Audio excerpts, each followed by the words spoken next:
Oh, hello. Welcome back. Hello, it's the Retro Bear in the Gaming Pantry once again with another hosting of the tNb Gaming Podcast back after I say enforced extra episode off. It was one of those things which is very, very difficult to get everybody together and you just can't manage it, which is why we weren't on 2 weeks ago when we should have been.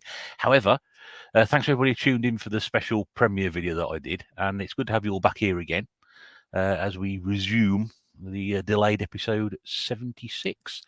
So today's 2nd of April, and the delayed episode we're doing now was meant to be sort of like a third anniversary thing, because believe it or not, I've been doing this 3 years now. Can you believe it? Yes, there's 75 previous episodes. Can you quite believe it? I don't know. So the exciting thing is we enter the sort of this next year, and we're going to talk game series tonight. But ideally, game series that had more than 3 games in it. But we're not going to cover a game series in depth. We're just going to look at, we could pick a game series and that we all particularly enjoy, or each of us enjoy, and we're going to talk about specific games in that series. So it's not going to be an in-depth thing, certainly not anyway. So as always, feel free to join in, post comments, etc. Do what you need to do, but don't post anything about the subject yet, because it'll get lost in the ether, and then by the time we get around to that in about half an hour, 40 minutes, or however long it takes to get through, we'll discuss it then.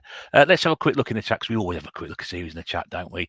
Dave's here, 37 Retro, and he mentions that I hope we will not be discussing the FIFA series. Well, I don't think Martin's here tonight. If Martin was on tonight, obviously we would be, but he's too busy eating cake, I imagine, at the moment. So I think you'll be safe from the FIFA stuff tonight, Dave. Susie's here. Hi, Susie. Yes, we're all well. Hope you are too. Joe's here. Good evening, Joe.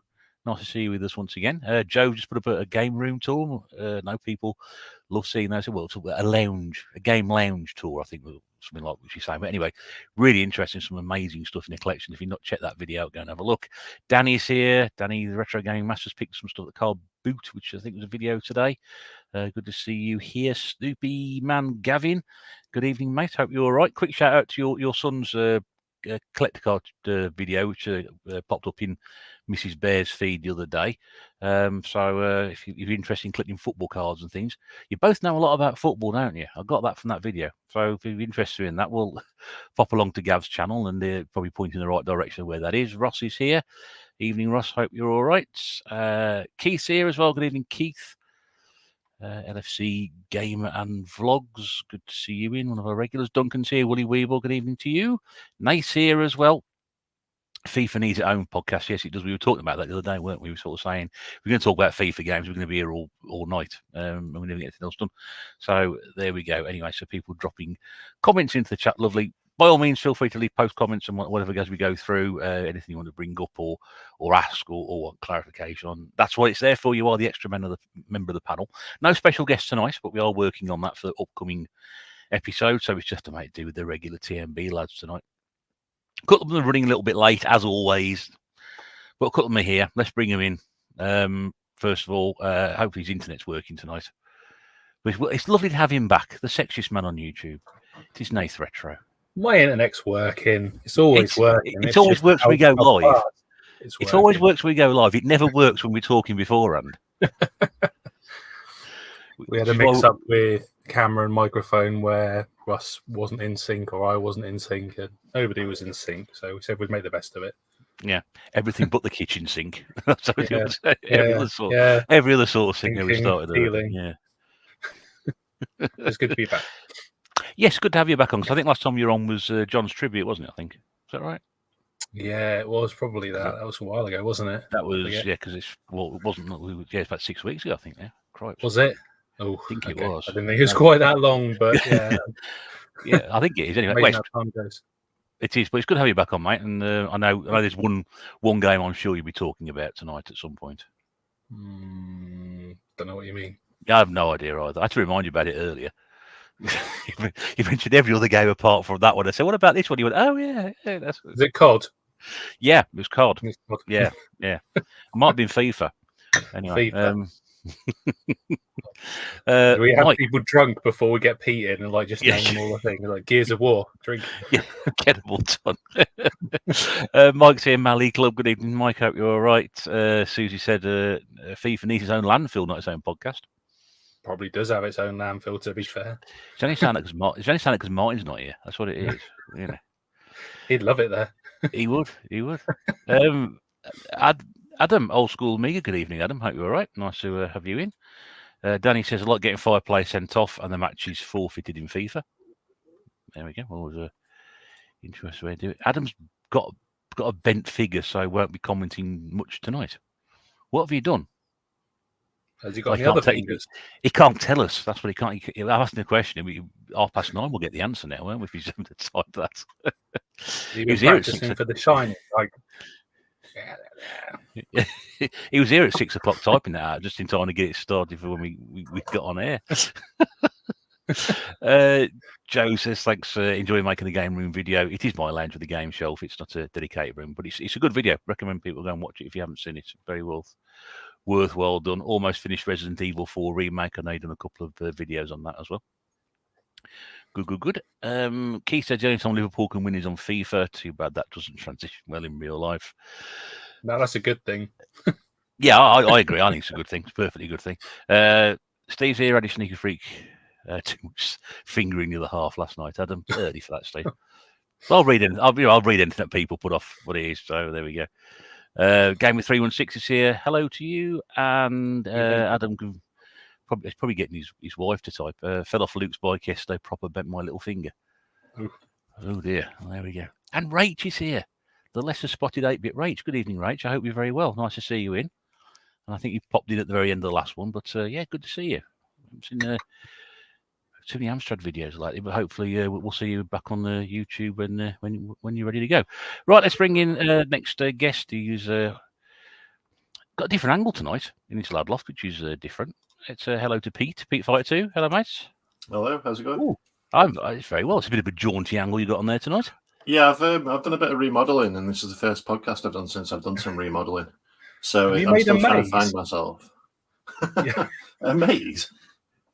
Yeah, it looks like you've made a maze out of like Billy bookcases. No, it's I've got a new Kallax in, which was flat to that wall, but I've had to make some space for something, which will be coming. Well, hopefully coming soon, but I'm not going to divulge as to what that is. I just know what your room is like, so I kind of know the layout. I'm thinking you just made a kind of IKEA like walk around your room. Like it's like an IKEA showroom in here now. Actually, it's it is a maze. Half the stuff in this room is from IKEA, and the other half from Sean. So that's a weird combination, isn't it? Really? Yeah. What would be the ultimate? Would have Sean sat in the corner selling meatballs or something like that. That's sort of cover everything, wouldn't it? Yeah. Anyway, are you well, mate? Anyway, since we last spoke to you, yep. Yeah, I'm well. Are you? I'm all right, mate. I'll be all right on Friday next week when I finish work. Is your T-shirt there to stop us from going on tangents? That wouldn't be in the spirit of the podcast, though, would it? No. Wouldn't be in the spirit to wear that. Oh dear. Right, let's just try to whiz through everybody else, get everybody else in before they all fall asleep. Duncan says some FIFA does make good CEX credit, every cloud and all that, which is right. Adam said he had to go to E&N. I guess it's like accident and emergency, and straighten it. Gas and air was wicked. Well, you hope you've come down by now, anyway. Here we go. Goldtooth is here. Hello, mate. Nice to see you. Hope everyone your Sunday's been easy as Lionel Richie's. There we go. Yeah, nice to have you along, my friend. Good to see you in. I'm competing against the much vaunted Antiques Roadshow. I don't mind the Antiques Roadshow. I didn't think Spot Shop was on this week, but apparently it is. So I'm joking. Sorry, Lee, if you're watching. You may not be, I don't know. But anyway, yeah, I'd always go against Andrew. I don't mind. Go up against Fiona Roos. I don't mind that. Can we get her as a guest? Yeah, it'd be a good idea. We could try, couldn't we? We could try. Yeah. I mean, we can tempt her in with some old dusty cassettes from Sean. Yeah, or just tempt her in with old dusty Sean.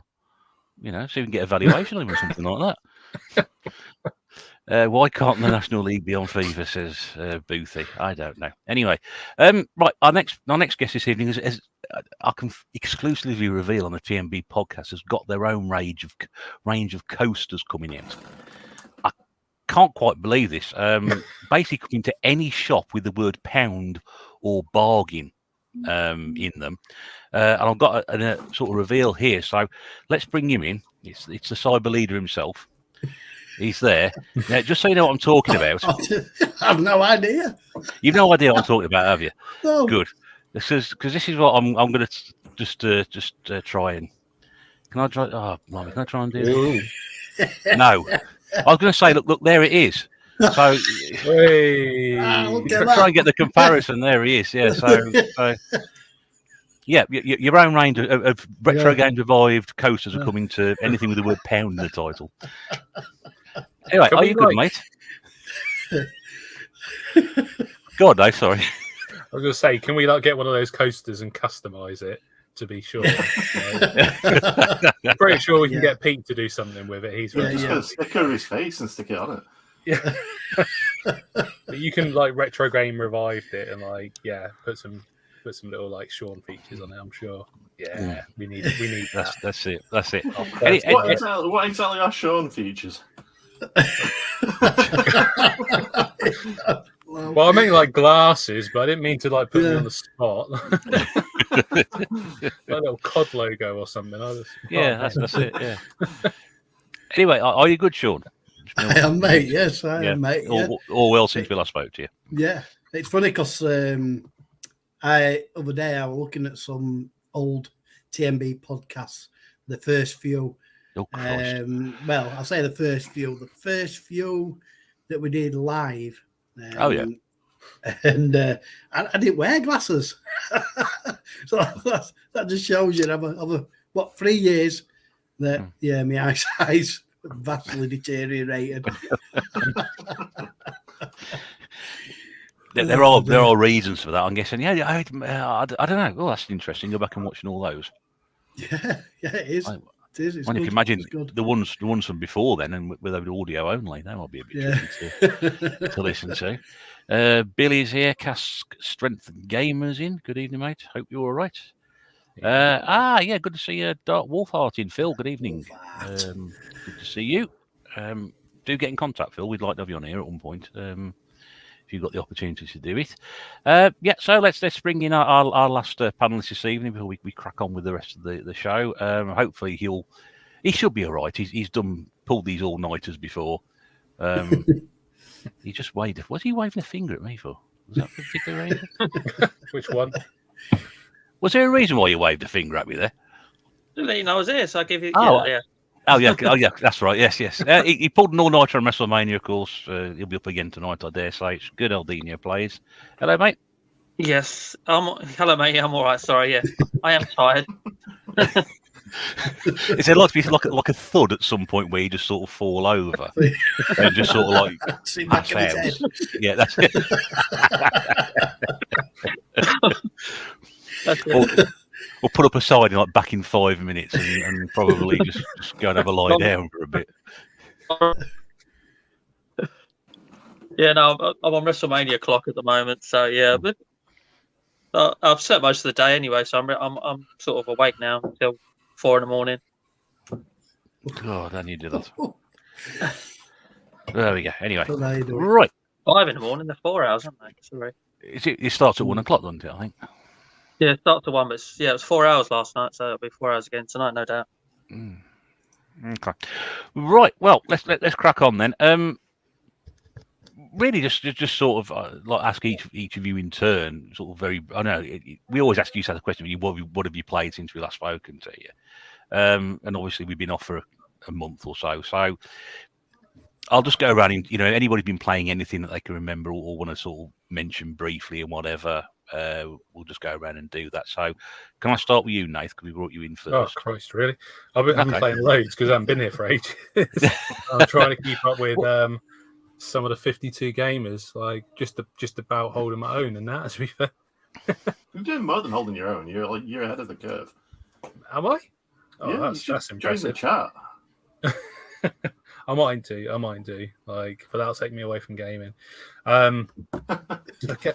What have I played? So I'll just try and give kind of an overview because I've got 14 games I've completed for the year, so I'm actually quite happy with that. But in the last month, I played and finished I Am Setsuna, which is I played the Switch version. It's out on PS4 and that as well. It's by Tokyo JRPG Company, and it's a bit like kind of Chrono Trigger style, but in old kind of style JRPGs, and kind of has a feel of Final Fantasy X for it without Tidus's horrible raking laugh that just makes you want to punch the TV. I actually quite enjoyed that one. Yeah, I haven't played like a JRPG before that for quite a while, and I really got into that one. I didn't do absolutely everything because I just wanted to finish off the game, but yeah, it's quite good. It was in the Switch sale and it's not too expensive, so definitely one to kind of pick up from that if people like their JRPGs. People do. Yeah. I finished off Blaster Master on a NES, as that's on the Switch NES games. So you might have a copy of it. I do. Just got a copy to show off. Look, if I could find it. So yeah, there we go. Blaster Master, not Master Blaster, who runs Bartertown, Sean. Blaster Master, which is really fun. That you're driving around in a little tank, which you upgrade by beating bosses, and you can get out of the tank when you get to dungeons and kind of run through and just attack the bosses. It's not really a Metroidvania game in style, but the maps are a bit laid out like a Metroidvania game where you don't really know where to go. But it was a lot of fun. I had to use a bit of a guide to show me where to go because I just absolutely get lost for days in it. And but yeah, it was a really fun game. I enjoyed playing that one. That's only probably a couple of hours to complete if you know where you're going. If you don't, then you could be lost in there for days. But yeah, I finished off that one. Don't tell anybody, by the way, but for some reason I've got that fold under M. M?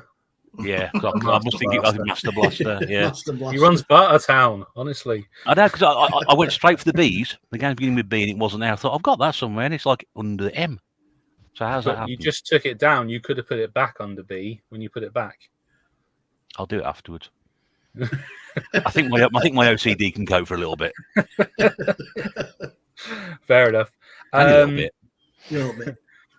Retro City Rampage, I played and completed. That is a lot of fun. I think it's pretty much released on every console, like known to man. I think it was one of the last games that was on the Wii. Again, played it on the Switch because my Wii copy's sealed and I didn't want to open it. But it is, if Grand Theft Auto was on the NES with a lot of like 80s kind of cartoons, films, like culture shoved in there, like NES games, things like that. It is a lot of fun. I definitely recommend like picking up and giving it a go. It took forever to complete it. I don't know why, because you can just run around and do missions for everybody and things like that, and you just kind of get lost in it, and just they're not very long missions, so you can just kind of put it on and have a bash and like play for 10 minutes and turn it off. So I've been playing it kind of on and off for quite a while, but I actually got to finishing it, and the last levels, I don't want to spoil it too much, but you know, there's something in there Sean would probably like, and you'd probably like as well, like because it incorporates a lot of kind of 80s style games and things like that. References to games and that. Yeah. Well, references to games, but also the games are kind of in there, but in their own style. I think you'd enjoy it. But I don't want to say too much to kind of give it away, but it's really worth picking like up just for those kind of like things that are in there.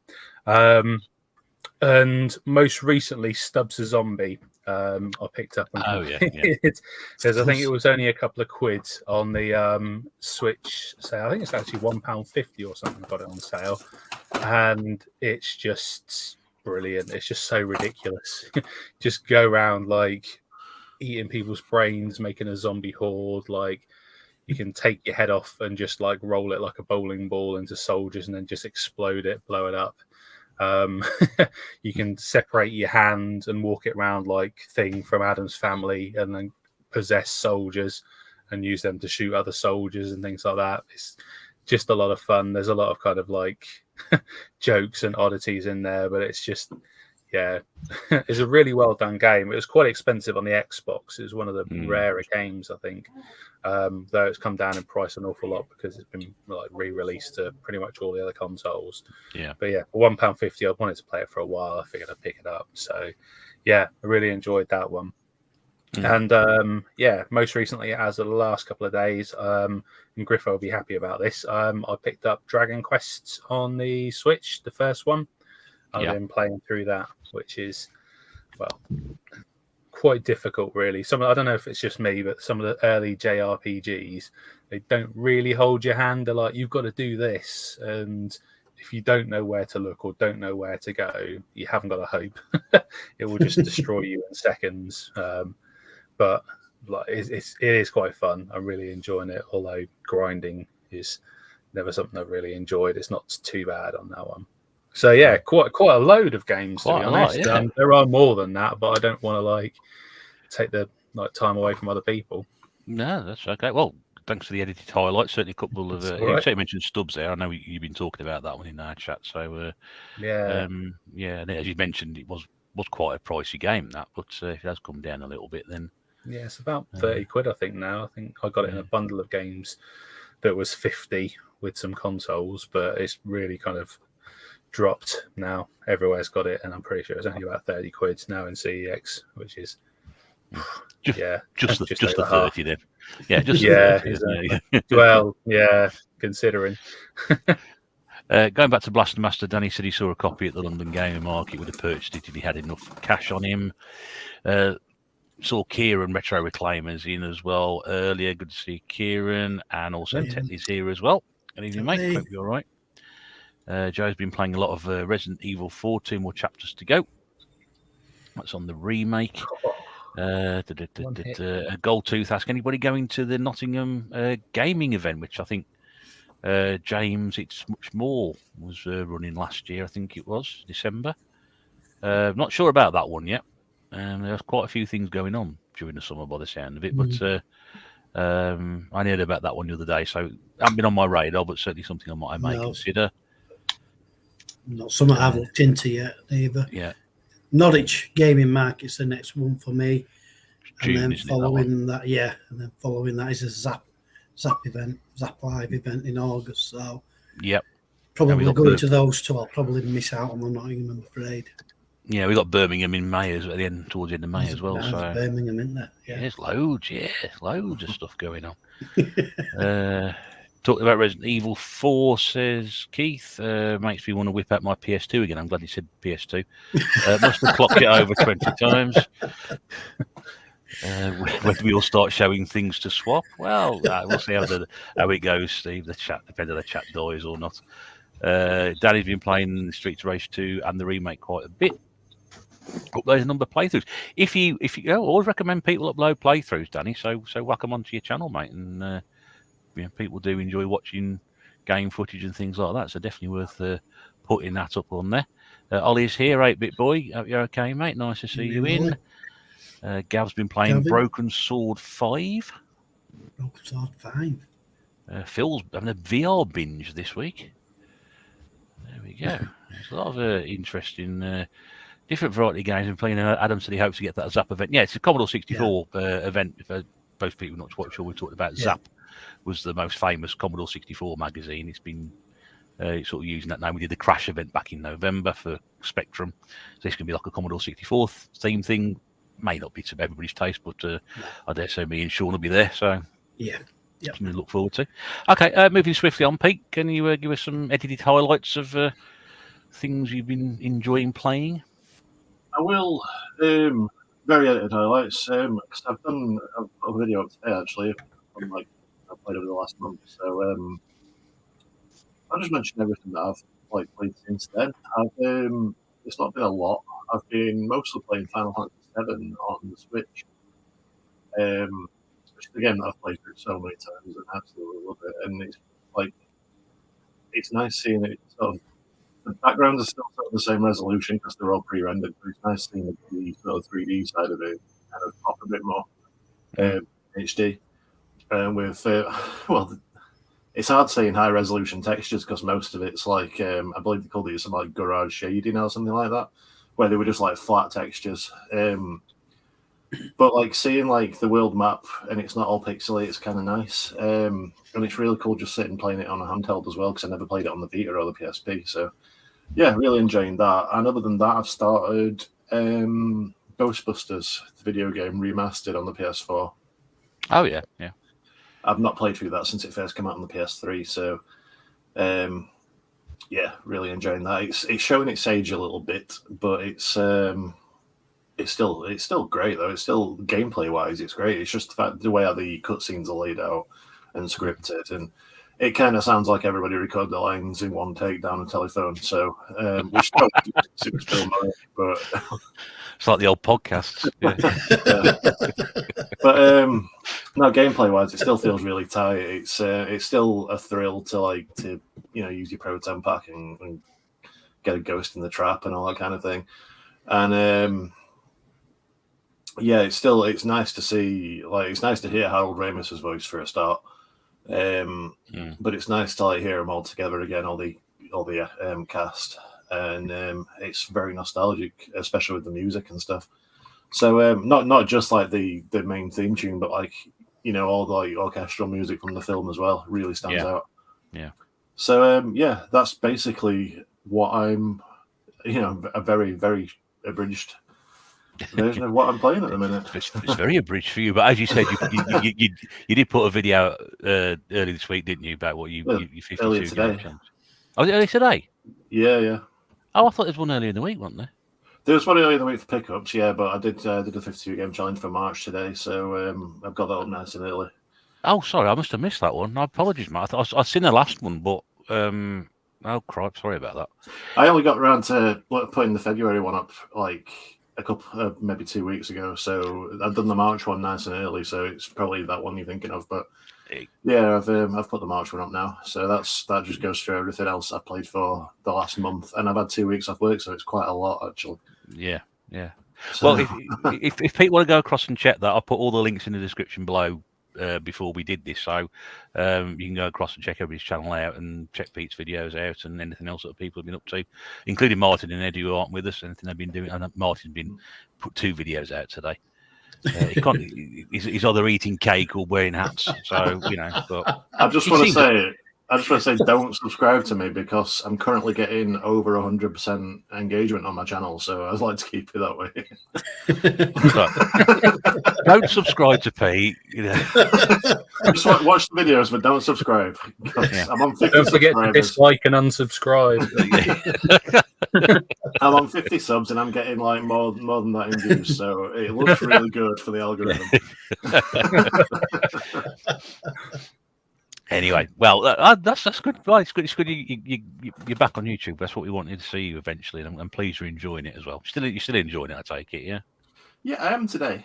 Yeah, that's good. That's good. Yesterday I wasn't, but I am today. Jangir Ahmed's here as well. Yeah. Nice to see you again, Jangir. Right, I brought Sean in first, but go on, Sean. You're next then. What can you recommend you've been playing?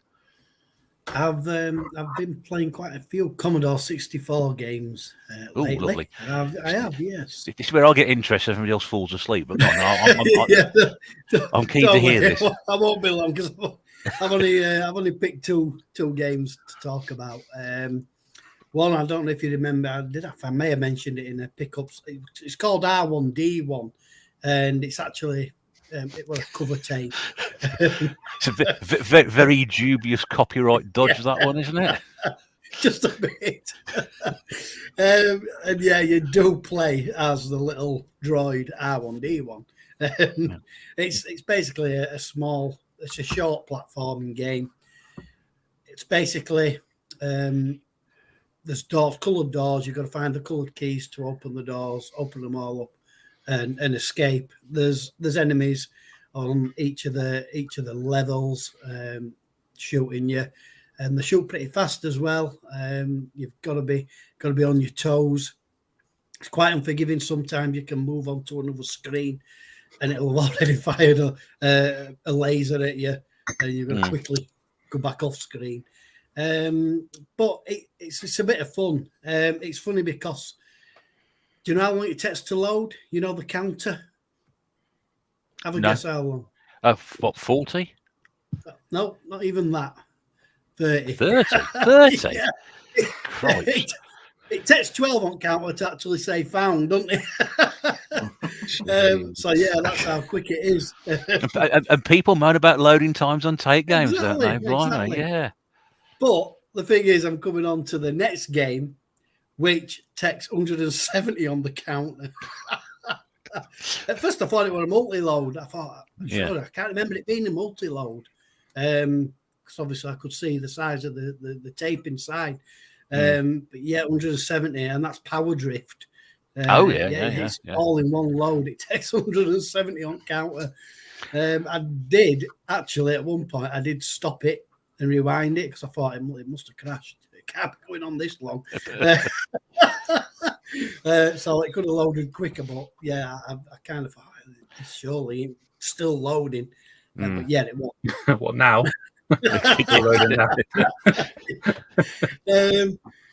Power Drift's a great game on Commodore. So it's a pretty decent conversion, for such a small system. And with how powerful the arcade was with the sprite scaling and stuff. But yeah, it's funny though. But yeah, it must be my age and my reaction times are just nothing what they were. I couldn't play R1D1 very well. I kept getting killed, and Power Drift. Coming first place were few and far between. It's a sign of the times, isn't it? You know, we've said it thousands of times before on these podcasts about how you get older and your reactions go, don't they? You know. Yeah, but yeah, I've enjoyed both of them games. Have been good little. They change, because like I said, I've actually been loading the games up, not cheating and going on the old Porky box. But to be honest, with Porky box, sometimes you can't control it. It won't find the keys, the buttons. So a lot of times you'll load the game up and you just can't play it because I don't know how to configure the buttons and that. So yeah, it's pointless. But yeah, I've been playing it on the original hardware, the original games. It's fantastic. Good man. That's how you should do it. That's how you should do it. Proper retro gaming. Proper retro. There we go. Goldtooth said, anybody else watching this in a silk kimono smoking an e-cig with filter coffee or just you? I should be doing that tomorrow. It's a bit difficult. I'm going to get the e-cig in at the moment, but there we go. Keith said he's a massive fan of the Commodores.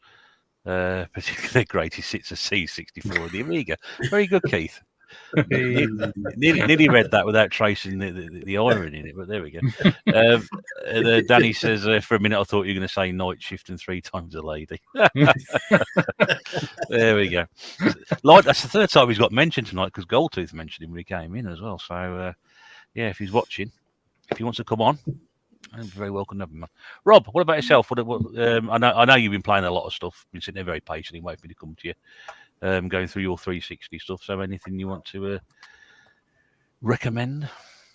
Well, first to let you know, my account is up to 298 different games I've unlocked an achievement in, which I haven't previously played. I've just about reached the end of shelf 4 of 7, so I'm still cracking on through that. As for stuff I've been playing, I thought I'd better actually complete one of these 360 games, so I chose an Xbox Live Arcade one and play through Shinobi, the original one. Oh, very good. And that 200G that back when they used to be just 200G. Also played a bit of Time Pilot Sean as well. That's got an Xbox Live Arcade port I didn't know about, so I bought that and got a little bit out of that as well. I didn't know about that. Yeah, no, it just surprised me seeing it there in the store and still available because they are slowly delisting and taking things down at the moment, sort of in chunks. They took 20 games off of it a few weeks back, and people were panic buying it, including Daytona USA. Best port ever was the Xbox Live Arcade game version of it, and now it's gone, by the way. So unfortunately, you can't buy it anymore. But I'm lucky; it's on my hard drive, so I've still got it.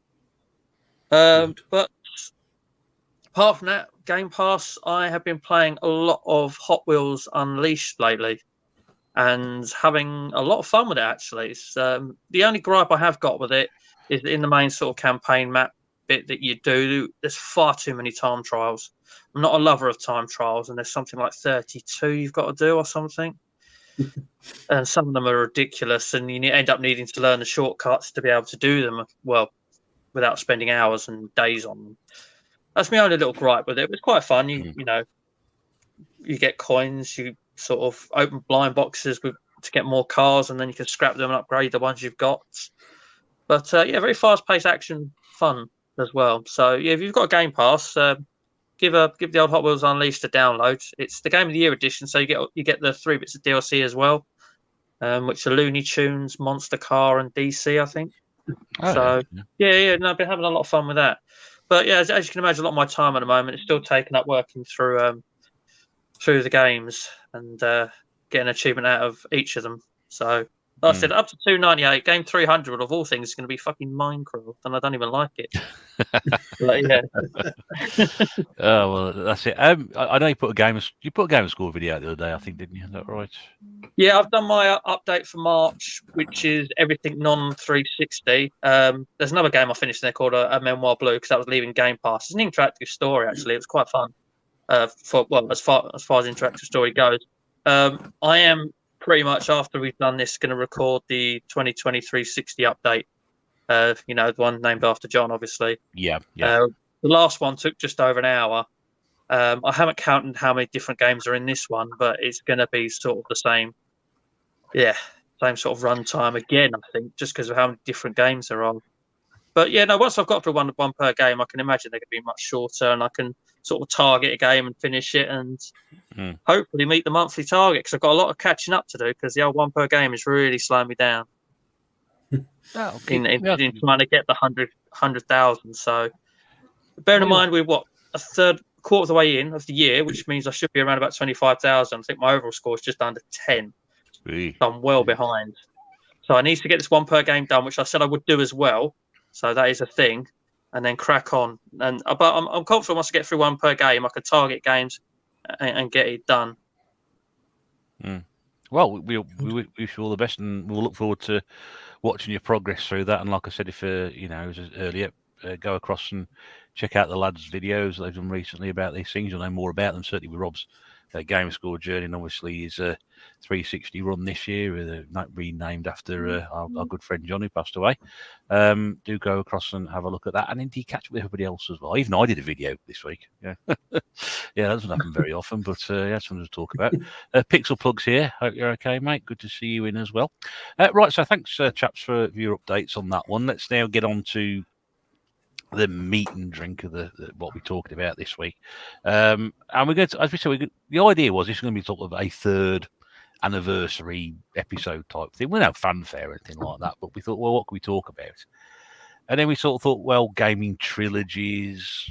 And then it sort of expanded a little bit beyond that. And it sort of basically come, well, let's talk about game series where there's more than 3 games in it. And as I said at the start, if you're just joining us now, we're not going to cover every single game in a game series, and I think we sort of loosely decided this afternoon that if there was a game series with more than 3 games, if you want to talk about it, fair enough, but try and focus on the one particular title that sort of rang true. There's going to be loads, and we're not going to cover every single one because we're not that good. So if people have got things they want to mention in the chat who we miss or sort of whether you agree or disagree with what we say, it's there for that. We'll see what happens. So who wants to kick us off? I can if you want. I don't know volunteer once, but go on. Well, rather than throw it straight at Nate, but I'm taking volunteers this week. It doesn't usually happen, but go on. Because you said we were doing games with at least 3 in, I've picked off the shelf 3 threes in which I like the 3rd the best. So I've got them all out here. Oh, wish I had that foresight. Oh, yeah. Do you want to know what the first one is? Because it's really predictable for me. I guess before we say that, Before you say that, Rob, I'm going to say, like, you must remember he's probably been up for about 36 hours at the moment, so his brain's working overtime on this. I'm sorry, Rob. Go on, carry on. Go on. Pikmin. Pikmin. Let me jump off. Let me change camera. There we go. Get it out now. But yeah, no, Gears of War 3 is probably the best. If you had to put me on the spot and pick one, it is the best. It's the payoff to a really awesome emotional storyline. I got into Gears probably more for the Horde mode, which came in at 2 and was very basic, and then 3 added sort of the base building element to it. And I love the Horde mode in 4, don't get me wrong, but the reason why the Horde mode in 3 is a bit more user-friendly is because if you're online and you can't get a match with 5 people in your team, it is just, everyone's a soldier basically. But in 4, there's 5 classes and you need at least 4 of them, with one person being each. So this is much more sort of easier to get into a game of. But yeah, my love for Gears of War obviously is well known, and it's the best one in the franchise. To date, I'll go as far as saying, and absolutely love it. I don't know if anyone else got anything to offer on it. I found it interesting that I know exactly the bit you mean when you say emotional, but it always kind of strikes me, it makes me sort of double take when people have such an emotional reaction to Gears, because it's mostly a game about like 4 men grunting at each other. I don't know, it's just kind of like, it's hard to think of it as an emotional game. Well, the thing is it's such a brotherhood, isn't it, that they form? It's literally they're very close knit, and they couldn't literally they've got no one else as well. So when deaths happen, as you can imagine, amongst the brotherhood like that, when they're so close, it really hits you in the feels. I suppose that's the reason why. I suppose that's the reason why, in my opinion, Gears 4 and 5 just weren't as good, because they didn't have that kind of. It felt forced when they brought in a new group of people. So. Well, Gears 5 had that moment, didn't it? Have you played through Gears 5 campaign? Yeah, but the guy. I didn't like that bit. Who was? Because like the characters in Gears 4 and 5, I just found absolute, just like personality vacuums. So even compared to like the grunting muscular men from the first 3, so it was like I was quite happy to see them all go. To be honest, especially Marcus's son.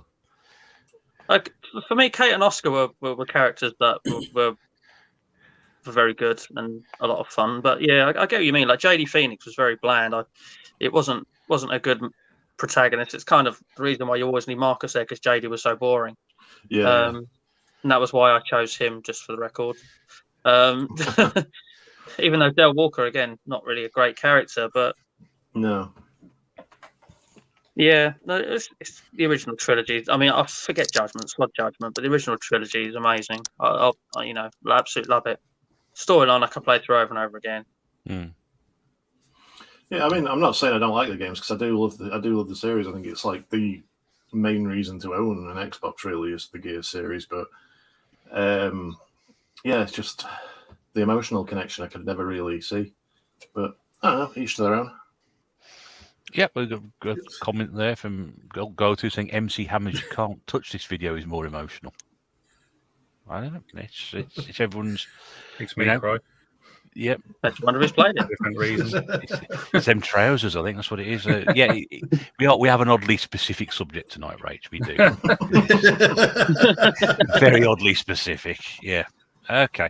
Okay. So there's one down. So we'll come back to you, Rob, with another one a bit later. You got another one, I take it. Got number 2. Oh, good. Okay. We'll come back. 3 threes. I think the third is the best. 3 threes. We'll come back to you. Right, I'm gonna go next.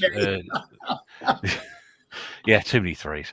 I'll never go next. I mean, anybody who's watched me over the years will know that I love Football Manager games.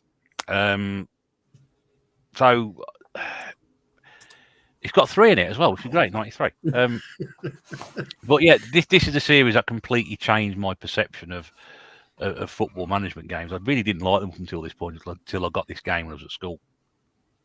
And it just completely changed how I viewed them and how in depth they could be, and to that point anyway. I mean, they are now seriously too in depth. I don't play them anymore, but I don't know.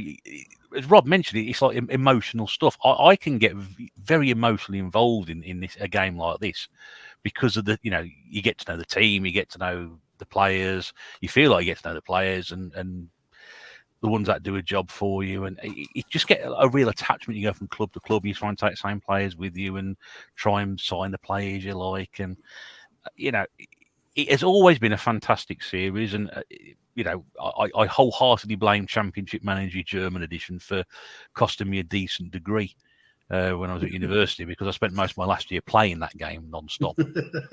I then realised probably about 2 months out from the end of the course I really should get on my dissertation, 10,000 words, that you've been working on all year. I thought I'd better start doing that, but so much time sunk into that series over the years. It's like I said, I don't play them so much anymore now because they're way too complicated. I ain't got time to sit there and play games like that for hours on end. But to me, just a great series of games. And again, this was the first one. I think it was. It's the first one, 93. I think it was. Well, they may no, I think it was 92, and then from there on, there's basically been one of these games pretty much every single year until now. So it's 30 years old, this game series, and people still buy it, and it's millions. So, Who the fuck's out on the front, by the way?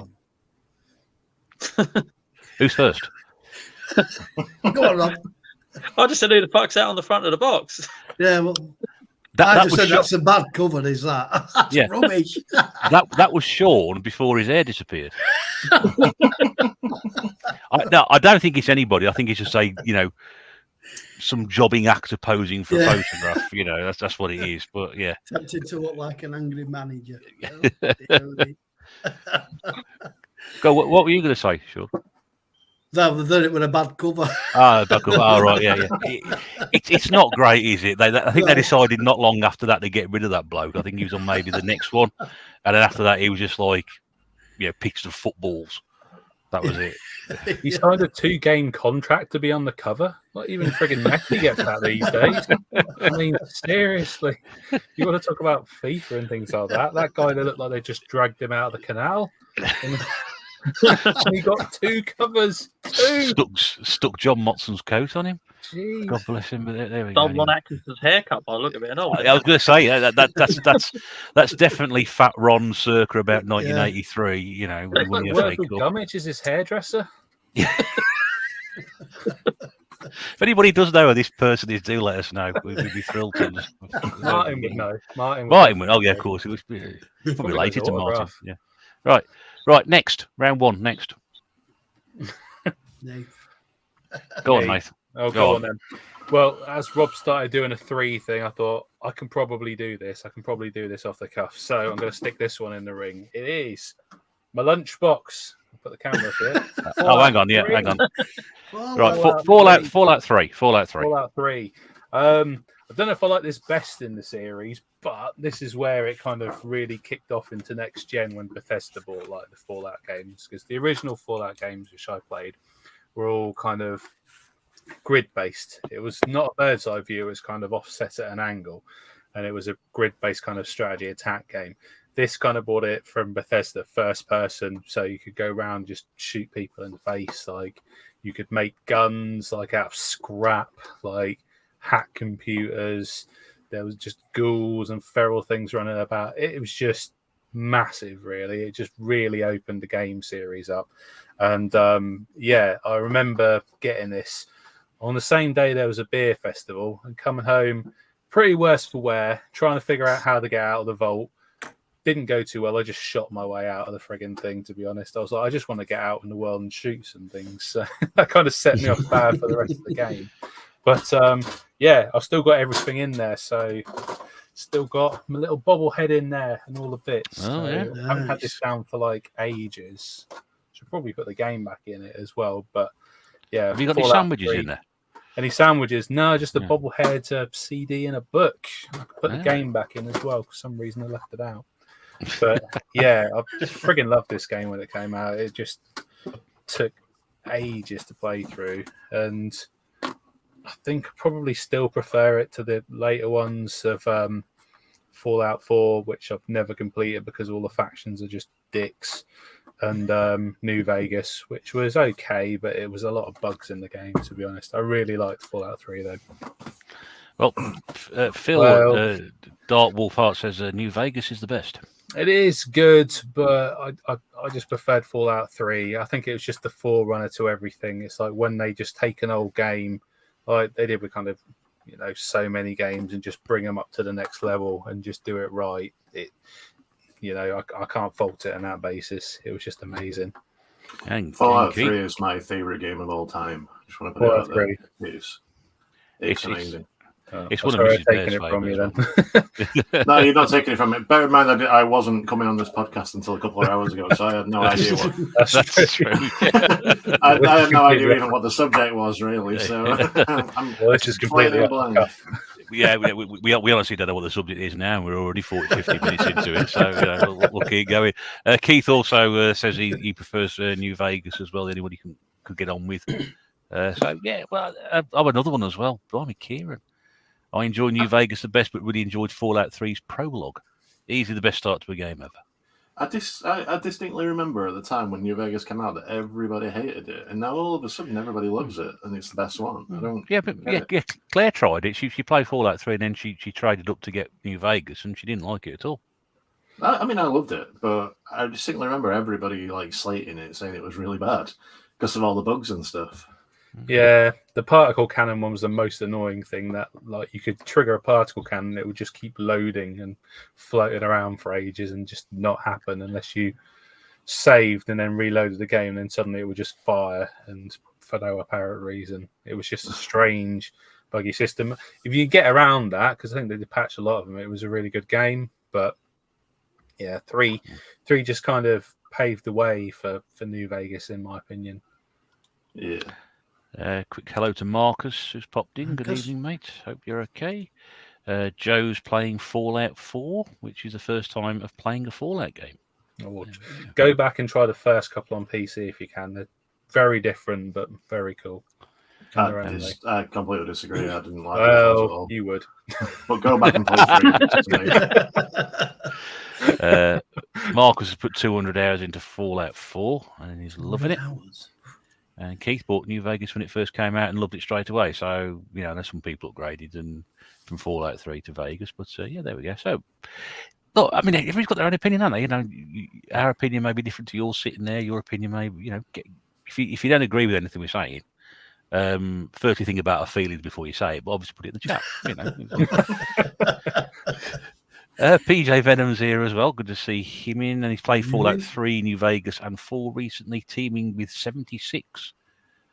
I think anybody liked Fallout 76, did they? I think everybody universally hated that one. For online gamers, it's supposed to be really good now. Now it is. Years later.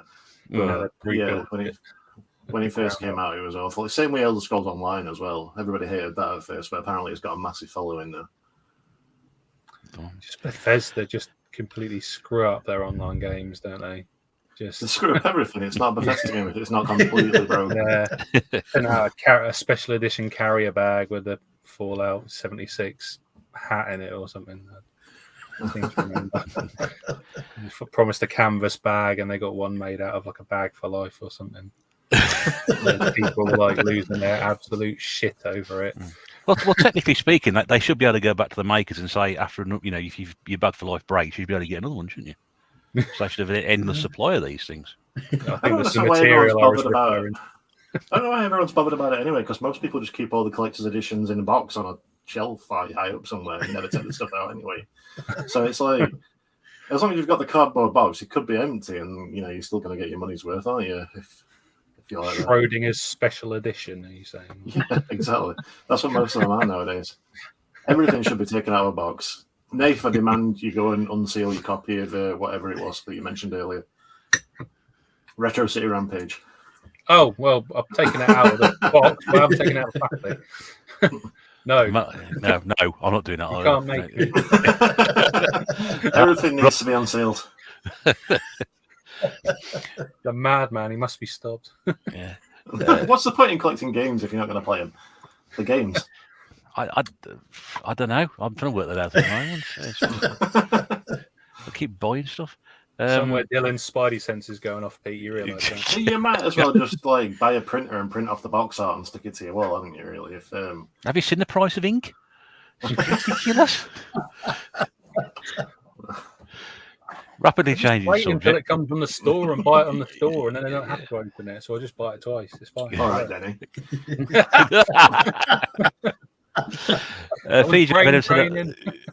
I heard horrible things about them at the moment, but it's a lot of fun, so he's enjoying that one anyway. And we just mentioned him earlier, James from It's Much More's here. Good evening, James. We mentioned the upcoming Nottingham event for you earlier on. So if you want to come on close to the time and talk a bit more about it, you know where I am. Pete, is it fair to come to Pete next? Yeah. Okay, we'll do Pete next time. Sorry, Sean. I was going to come to you. So, well, I've always got like my top 3 franchises in the bag anyway, so luckily I can pull it out of my arse for this one. And I will start my arse. Do you want the close up for that or not? No, maybe best not. I'll start with one where I do think the third one's the best one as well. I mean, I can't. I've got nothing to show. But okay, I'll write that down again. I can talk about it. Silent Hill. Silent Hill, yeah, it's one of my favorite franchises of all time, and it's weird because I'm not a horror guy really, per se.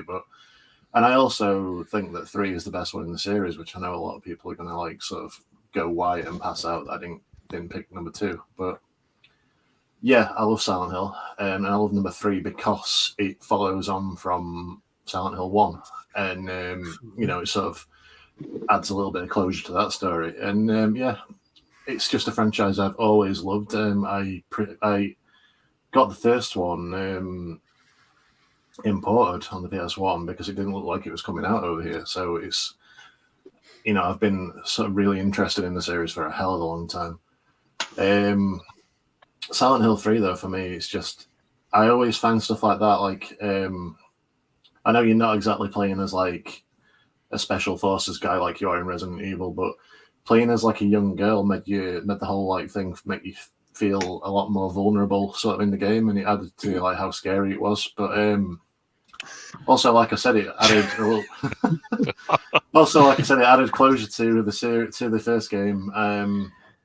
Not in sort of a nice way, because you find, like, sorry if I'm spoiling this like 25-year-old game for anybody, but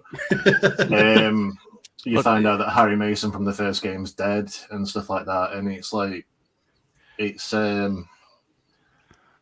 was just like kind of, I just felt more of a connect to it because I loved the first game so much, and this one carried on the story. So yeah, Silent Hill 3 is incredible, and the whole series. Well, I say the whole series. 1, 2, 3 are incredible. 4 is good. Origins and Shattered Memories are incredible.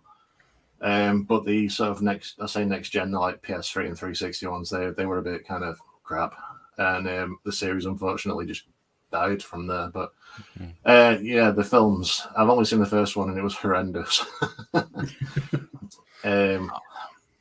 I've said it before. I quite like that film, and I hate films like that. Yeah, it was. It is a 1986 horror novel by American author Stephen King. What?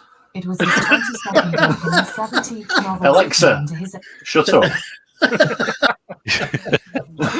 You set mine off now. The film, I don't know. I don't like horror films, and I only went to it because of the connection to the games. But it had the similar thing to me. I've just finished watching The Last of Us, and while that was fantastic, the series, it had a similar sort of problem to me that there's too many people about. And there was like, in the first Silent Hill game, which the film was based on, there was like something like 5 people in the whole game. And yet in the film, there's like everybody's there. And that kind of took away from the feel of it to me. But I don't know. I went into the cinema feeling like optimistic, especially when the music starts at the start of the game as well, which is the same music from the game. Sorry, when it starts at the start of the film. And I came out just feeling absolutely deflated. I just thought it was terrible. Yeah. I understand a lot of people do like it. But yeah, Silent Hill. Absolutely love the franchise, and the third one is my favourite. Well, there's quite a few people have commented on that one. Firstly, a quick hello to James at Game Zone Bird Room is here as well. Previous panelist. Be good to get you back on again soon, James. You can do it. Phil says he agrees with you, Pete. He thinks Silent Hill 3 is the best. Marcus is cancelling that back order now for any Silent Hill game, especially the first one. Now Pete's pulled it for him. I played. I think I played the demo. I didn't actually play the game. Silent Hill 4, says Dave. The Room. Everyone else seems to hate it, like the films. Like the films enough too. Kieran played 5 minutes back in the day, but never since. Is that because he was scared? I get scared of games. I'm not gonna lie. Yeah. Me too. That's why I never played it. Yeah. I'll do it. Yeah. Keith said the first 3 Silent Hill titles were the best. Everything else after left him underwhelmed. James says, you in the same boat then, or was that for not playing one? So probably quite a few people haven't. Keith said the first one's still his favourite one. Sean Bean was all right in it. Yeah, he was. I think that's why more people are knocking around in that film, Pete, because obviously I think he's on his contract. He has a minimum kill level in any film he's in. Yeah, but he didn't die in that one. Yeah, well, I know. As long as he's, there are people dying around him, he's happy, So he's good at dying, though, isn't he? Yeah. He dies in everything, but he didn't die in Silent Hill. In fact, he didn't do anything. He was moped around his house. Did he die in 28 years later or whatever it was? 28 months or... Was he in that? He's in one of them. There's only 2 of them, and he's not in either of them. Well, I think he's the 3. He not? He's in 28 months later. Is there a month later? I don't know. I've only seen days and weeks. It might have been weeks. I just said years. I don't know. 28 years later. I'm sure it's 28. I thought 28 years later was one. I don't know. It might be. I might have not seen it, but he's not in there either of the ones I've seen. I'm sure he isn't. Yeah. I'll refer you to the T-shirt. Just for those of you who are listening, it says "Stay on target" as opposed to "Get off on tangent." Danny says he's got Silent Hill 2 and 3, but want the first one. It's in my top 10 wanted list this year. I think Joe likes Silent Hill 1, 2, 3. The Room was okay. The rest of them, no. James It's Much More says never owned PS1, so missed loads of series and only had PS2 for the online title, so God of Wars and all the Sony stuff missed as well. Kieran does admit he was too scared. He can't remember what it was. It was too difficult. All I remember was thick fog that I'm sure if I died, I went into. Not He's sure. young, Kieran, though. He'd have probably been about 7. Good news on the Sean Bean counter. According to Phil, he dies in the second Silent Hill film. Oh, well, that's good then. That's probably the only reason they made a sequel. You say something, Rob? Sorry. I just said he had to do overtime then if he was in a second film. That's the easiest acting career ever. He never makes it through a film, so he gets half the shift time everybody else does. As for Game of Thrones, he barely turned up. Hang on. How's he in Lord of the Rings 2 and 3? I thought he died in the first one. Flashbacks. Come back to life. Killed him again. Contractually obliged. I don't know, woven into his contract. Yep. Yeah. Stu Generation Pixels here. Keith says, my younger self was stuck on that piano puzzle in the first Silent Hill for the longest time possible. Yeah. I was thinking Resident Evil then, but there is one in Silent Hill as well. Joe says there's going to be a new Alone in the Dark. Still the lesson after the last one. Is Christian Slater in it still? I think it's Phil said there's a third Silent Hill movie in production with a Silent Hill 2 remake. Yeah, the Silent Hill 2 remake looked great. And Tara Reid in Alone in the Dark film. It says a lot about the quality of a film, doesn't it, when Tara Reid's like one of the high-billed actresses. Who's Tara Reid? She was in American Pie, and she took a lot of drugs. Oh, okay. I remember American Pie, so I probably have seen it. Yeah. Okay. Right, staying in old man corner, Sean. Let's see what we can. What you got? What have you got for us then? Well, I've got unlike you lot who've done the third in the series as being the best, I've got it as the worst. And I ain't got any games to drag off, so I'll sit it down. Okay, hang on. You've written it down. What have we got? Shenmue, yeah. He's even spelt it wrong. Sean, you've been lifting those pads from work again. Some Haribo posters. Yeah, Haribo. Yeah. Anybody's doing Haribo stock take at the moment? Over there. Haribo stapler. Yeah. But those headphones got Haribo on the inside, like they're rock. Like the Haribo around the earphones. Go on, sorry, mate. You go. You go, Carol. Shenmue series, obviously, predictable, but yeah, I mean, it's a shame about the third one, and I suppose I should go back and give it another chance rather than writing it off completely. It's the first two though are absolutely fantastic, and back in the days of the Dreamcast, they were completely cutting edge and emotional. There was. I really wanted revenge for Rio, and fortunately, when it just died a death after the second, and we were all a bit disappointed. It's funny because I've been looking at reactions. When Sony announced that they were going to publish the game, the Kickstarter game that for Shenmue 3, and a guy didn't have me back. Hairs up back here next, stand up watching them. Because I remember it myself when it was announced. But Shenmue 3, I don't know. I like I said, I probably don't really give it a chance, but I came to this first village. I mean, it's the first 10 minutes or so into the game, and I just couldn't get on with it. I thought, I know Shenmue's got bad acting anyway, bad voice acting, but that was diabolical. And to be honest, I couldn't even work out what to do. on it. I was just wandering around talking to the same people. It was voice actors.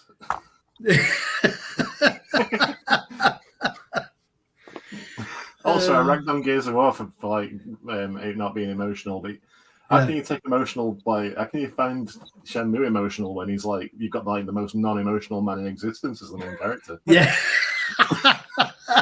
It's the bit where she's see the sailors. It's the bit in the park where she's like, Rio, I love you, and he just goes, I see. I see.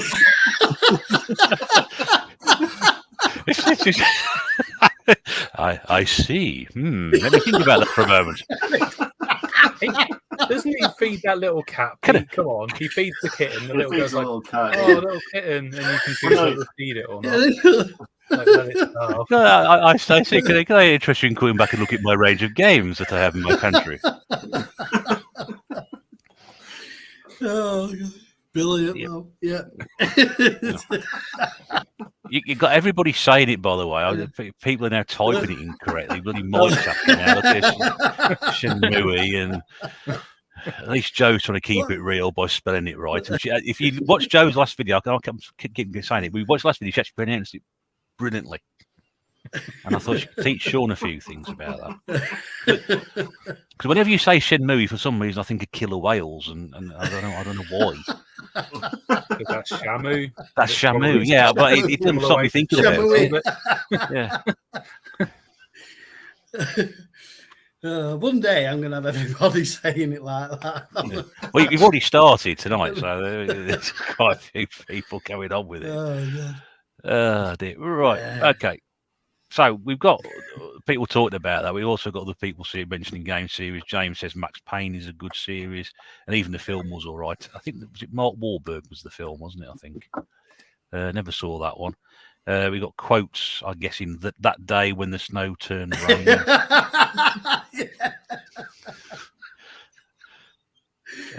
Groundbreaking back in the day, great game, says James. Going back to Max Payne's a phenomenal series, says Keith. The second one was the best one for me. Shout out for Renegade 3 here by Pixel Plug. I'm not sure you're being ironic there, mate. That's a terrible game. It's an absolute shocker. First 1 and 2 were Renegade and Target Renegade were great, but Renegade 3, my goodness me, that was an abomination. What about the Renegade Master? The Renegade Master. Oh yeah, back once again like the Renegade Master. The Game Master. Yeah. That's going back a bit, isn't it? Yeah. Kieran says he's blown away the first time played at Shenmue on the Dreamcast, and after that I started collecting probably 2015.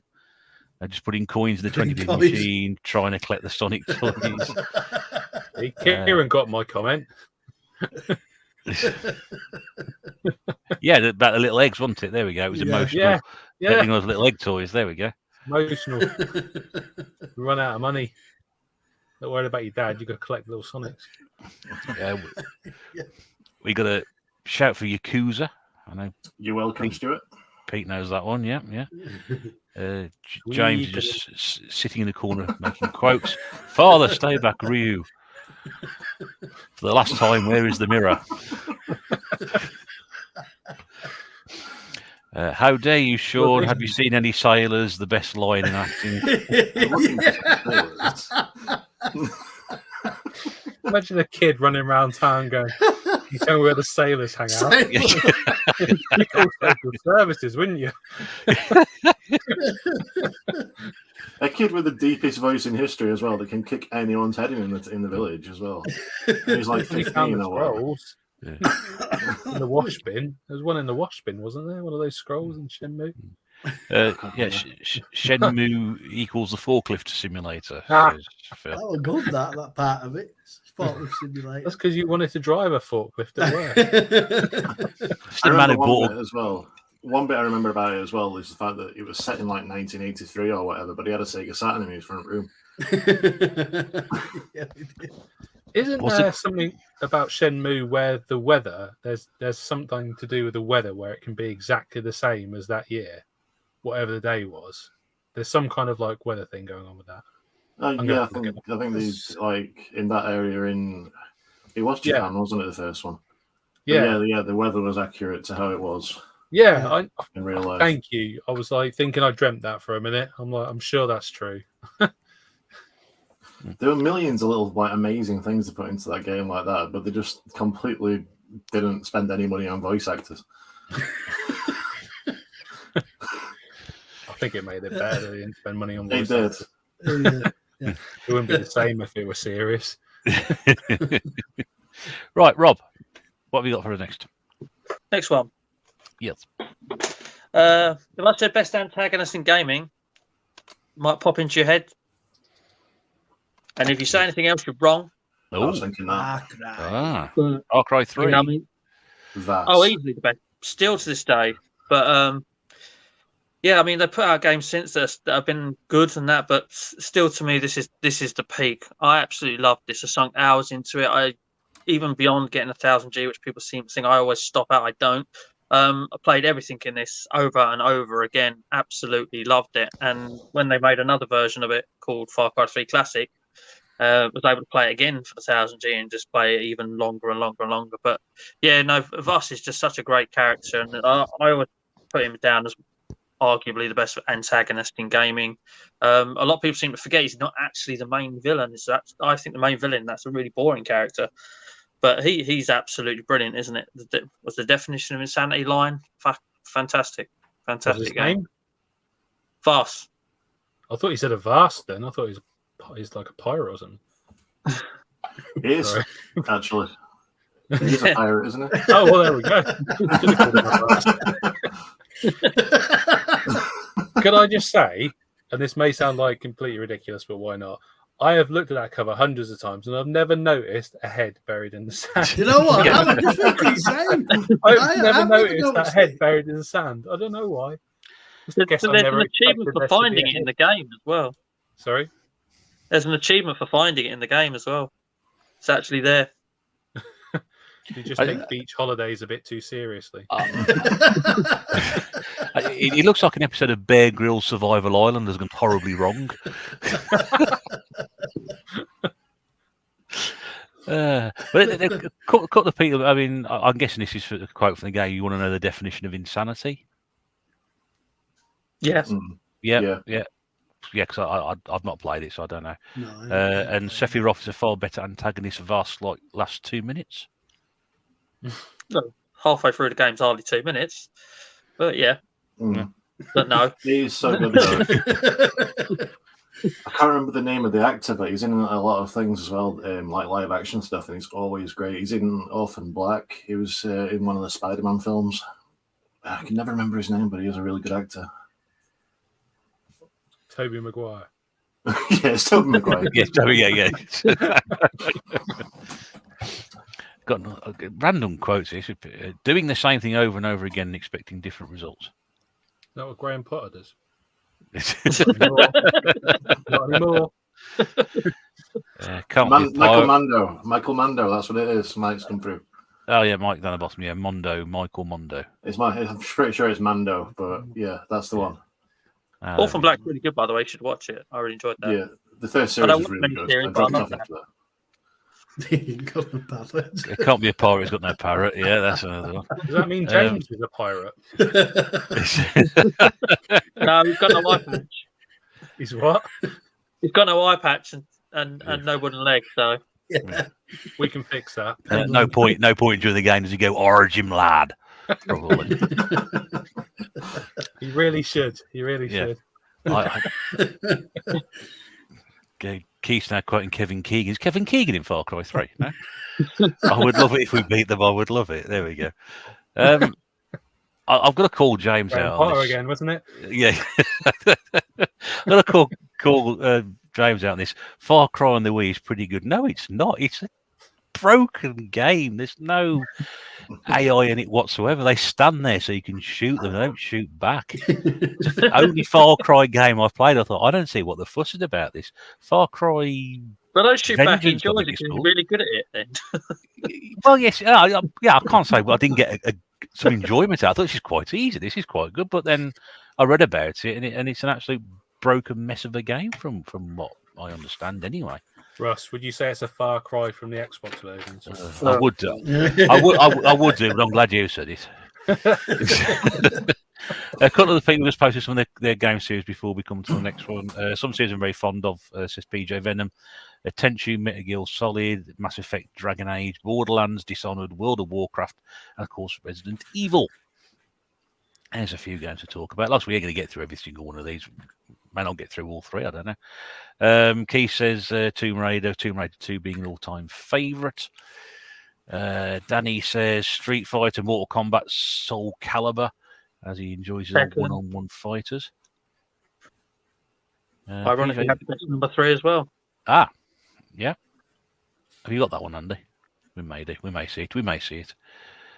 PJ didn't play Far Cry 3, 5, and Primal or Fun. Grand Theft Auto, says Danny, later versions, so much customizing possible. Joe says Shenmue, Resident Evil, Tomb Raider, Project Zero. First time we've heard that one tonight. Nice one, Joe. Sonic the Hedgehog, Fantasy Star, Dino Crisis, which they need to bring back. Yes, Dino Crisis, well. I don't believe that Dino Crisis had more than 2 games in the series. I refuse to believe it. There was a third one, wasn't there? But no, I'd refuse to believe it exists. Why? Why? What's wrong with it? Fucking terrible.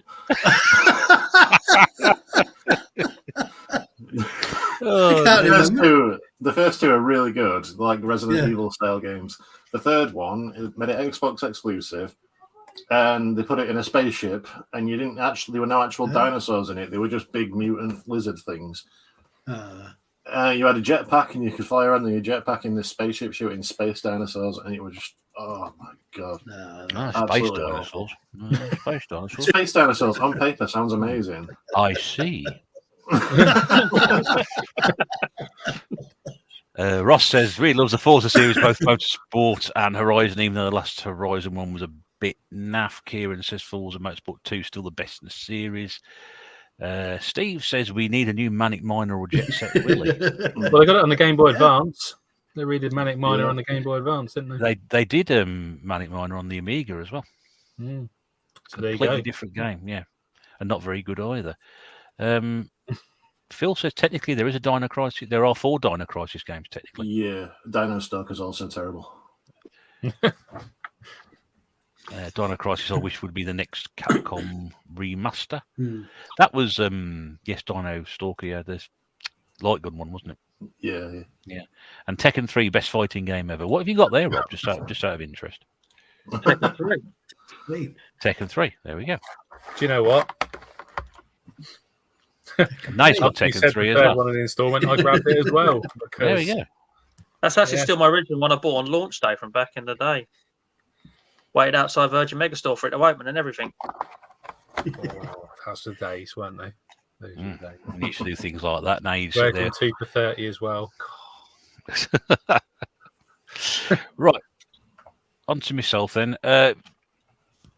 It's sort of an unofficial trilogy of games, I suppose, because they start in the same place. But you've got to include games of another series as well, because the characters appear in that. So, I mean, we couldn't do game series without talking about our good friend up here, John, without mentioning Bubble Bobble.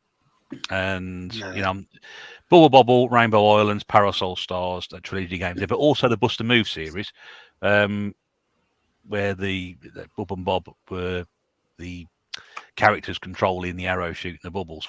This is one of the best platform evers. Rainbow Islands is one of the best platform evers. I'm pretty sure Parasol Stars is pretty good. I've never played it. I can't guarantee it, but I presume somebody may have played that and would let me know. But Bust a Move, such a great little puzzle game as well, and it goes on and on forever, and it's just one of those addictive games. But you struggle to find from this era a better platform game or a better series of games than these ones here. And I know John would approve of this one, but more, it's not only because of John. I love this game. I played this game back in the day. It was fantastic. I love Rainbow Islands.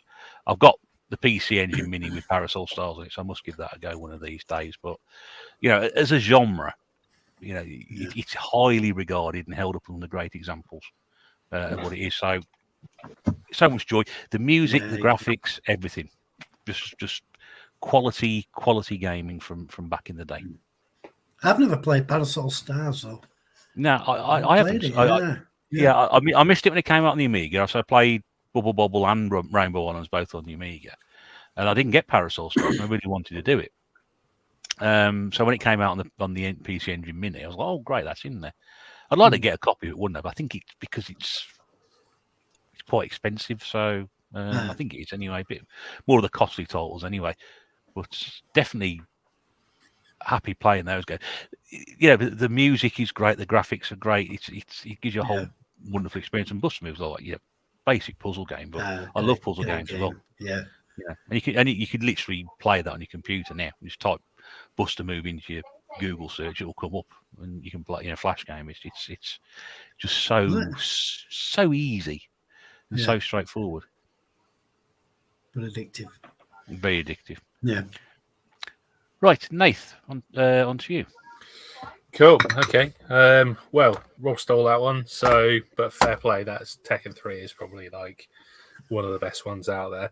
I was torn between two, but I'm going to pick another kind of franchise like changing game. So I'm going to go for GTA 3.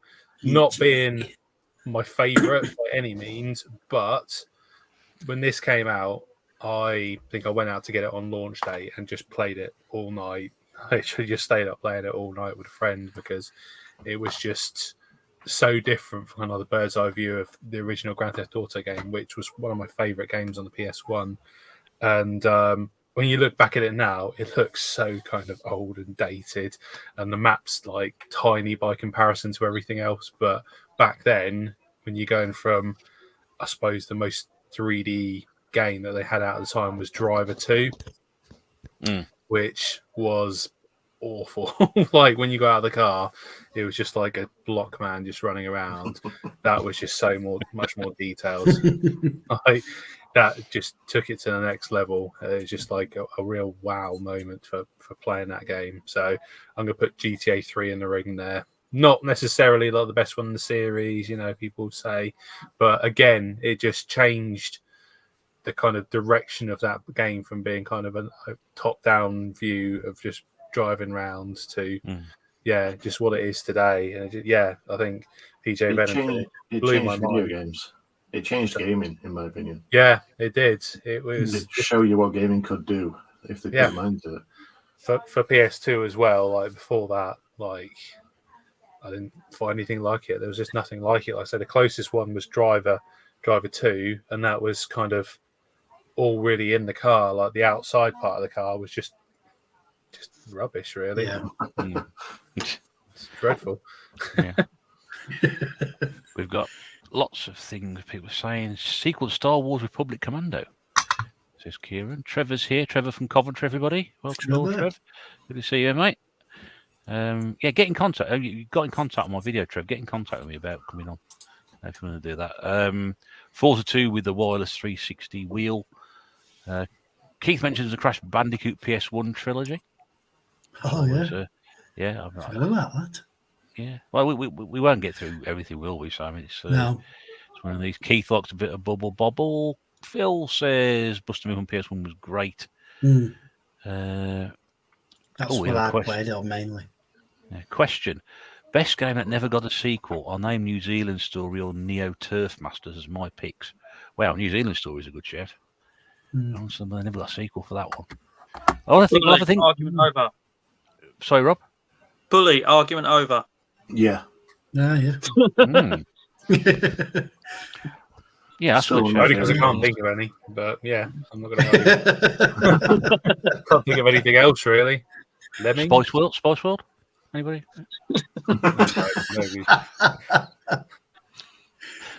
Smash Bros is an interesting series, says Danny, due to all the different franchise characters fighting each other. GTA 3, yeah, PJ Venom blew my mind back in the day. Favourite was Vice City. Still listen to some of the old radio stations for nostalgia off that. Yeah. Phil says Driver 3 over GTA 3 changed my mind. Ooh. Knife. No. you I can like to say go down that road if you everyone's want. entitled. I like to say everyone's entitled to their opinion, but not that one. Can I just say something about Driver? If you've never played Driver San Francisco, you need to. I think because of the damage done a little bit before, that game goes under a lot of people's radars, and it's absolutely amazing. I do have it. I've just never played it. Yeah, I Play think I'll it. do somewhere as well. It's amazing. Yeah, Nate says Vice City was amazing, but being third and changing the direction of the series is why I gave it a shout out. Stuart says Bully was just a remake of School Days. School Days. It was. School Days was amazing. It's one of the only 8-bit games I really look back on fondly at. Phil's throwing some love out for the Zelda series. Yeah. Which we haven't mentioned. We've still got a little bit to go yet, so we may do that. Keith says Vice City's my favourite GTA game, but 3 isn't too bad either. Driver San Francisco outstanding, as Rob mentioned there. Thank you, Stu, for bringing that up.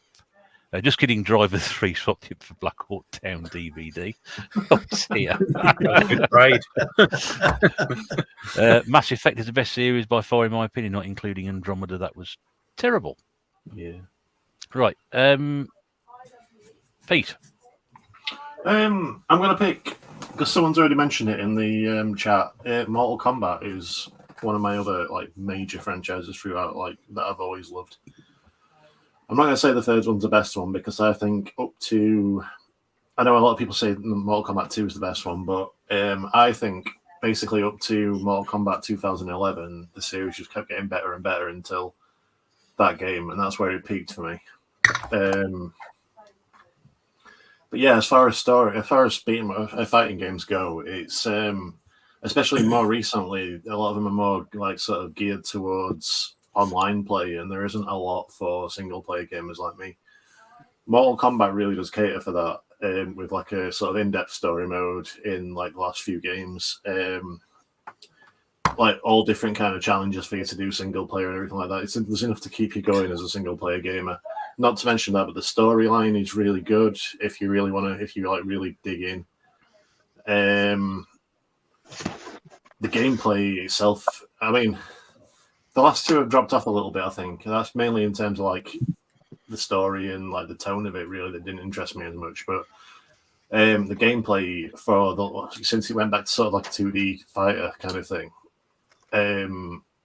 it's second to none. I can't name another franchise that comes close to it, really, in my opinion. So yeah, absolutely love Mortal Kombat. Always have done. Well, I say always have done. I was terrified of the first one. Yeah, that one. I remember my brother-in-law already for the Mega Drive, and I was like, the blood code, when you put the blood code in, it would make me feel physically sick. And I'd like refuse to even watch it if I was playing it. And I also remember the first time I ever got to Goro, and the first time I saw Goro, the four-armed like sub-boss, I just switched the Mega Drive off and just stopped playing because it just frightened the hell out of me. Just seeing that monster on screen, it just frightened the shit out of me. But yeah, absolutely love Mortal Kombat. I got the second one on the Amiga, which is, you can probably imagine it's not exactly ideal with a one-button controller playing a fighting game. I need one button. I just need one button. I'm all right.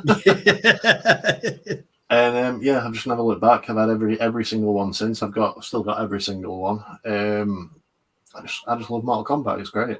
There's all the stories around it. You know, like people sort of like blaming it for like atrocities being committed and stuff, and it's got such a massive like sort of cultural impact with stuff like that. The films, for the most part, are decent. It's only really the second film which was bad. The third one was bad, but in a good way. The first one, I still maintain, was a really good film. The TV series was dog shit. But yeah, it was like kind of like Sky One style at the time, wasn't it? Like Hercules and Xena Warrior Princess. It was kind of that kind of ilk. But no, I love Mortal Kombat. It's just cultural. It's a cultural phenomenon. Even the first games are still great to this day. Yeah, good point. Well made, then, mate. Yeah, I think they're not my favourite sort of games, as everybody knows, but I can get on with Mortal Kombat. So, Mike mentions Ronda Rousey's Sonya Blade didn't work for me in Mortal Kombat 11. No, 11 games now. Christ. She sounded like she would be at home in a Shenmue game.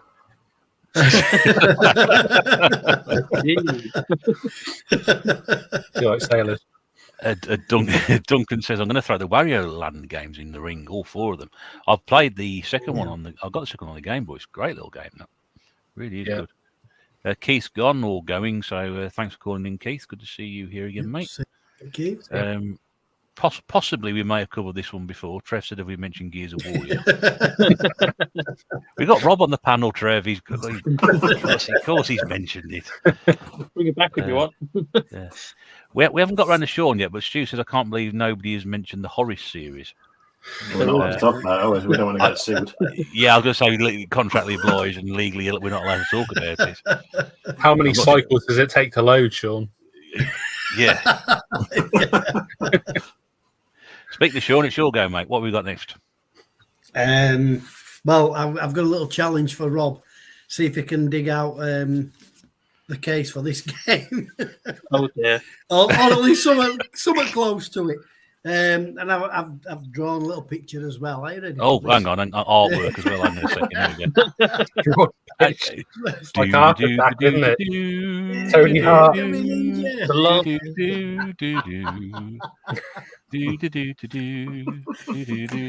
Sorry, it's the Last Ninja series.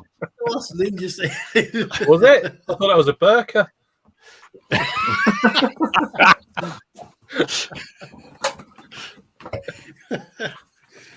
Yeah, Last Ninja, Commodore 64, coming back to 8-bit. All three of them were good games, really. Though I think Last Ninja 1 had more of an impact because of the really good graphics at the time, even though we're getting better graphics for the Commodore. That Last Ninja 1 were phenomenal.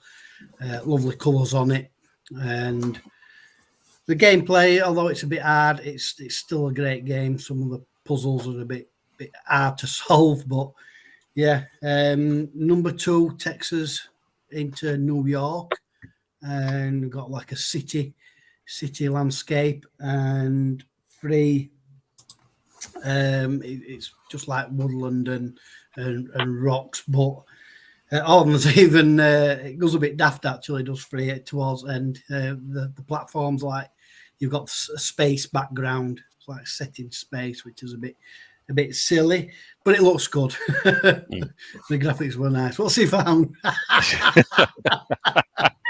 Yeah. I like it. Challenge accepted. We have props. A copy of Ninja Gaiden with the words "The Last Ninja" stapled across it. For No, anybody that's who's the last listening. ninja. Sorry, Yeah. sorry. You are right. It is The Last Ninja. Yeah. The Last Ninja. Yeah. I should mention, if you want to send any of your drawings into the TNB, we can accept them. Unfortunately, we can't return them unless we include a stamped address envelope. So we put them in our tNb gallery. Yeah.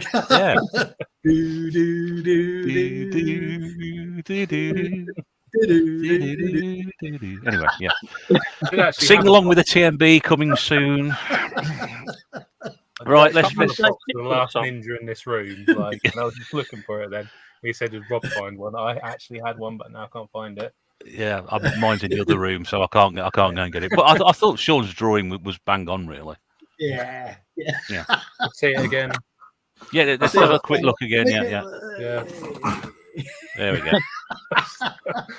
That's a Fall Guy, isn't it? My comment. It's a Fall Guy. For Among Us. Right. It's the final round, Rob. Start off taking us home, mate. What we got? What's he doing? What's he done now? Fall Guy. It just looks like a hippo now. Yeah.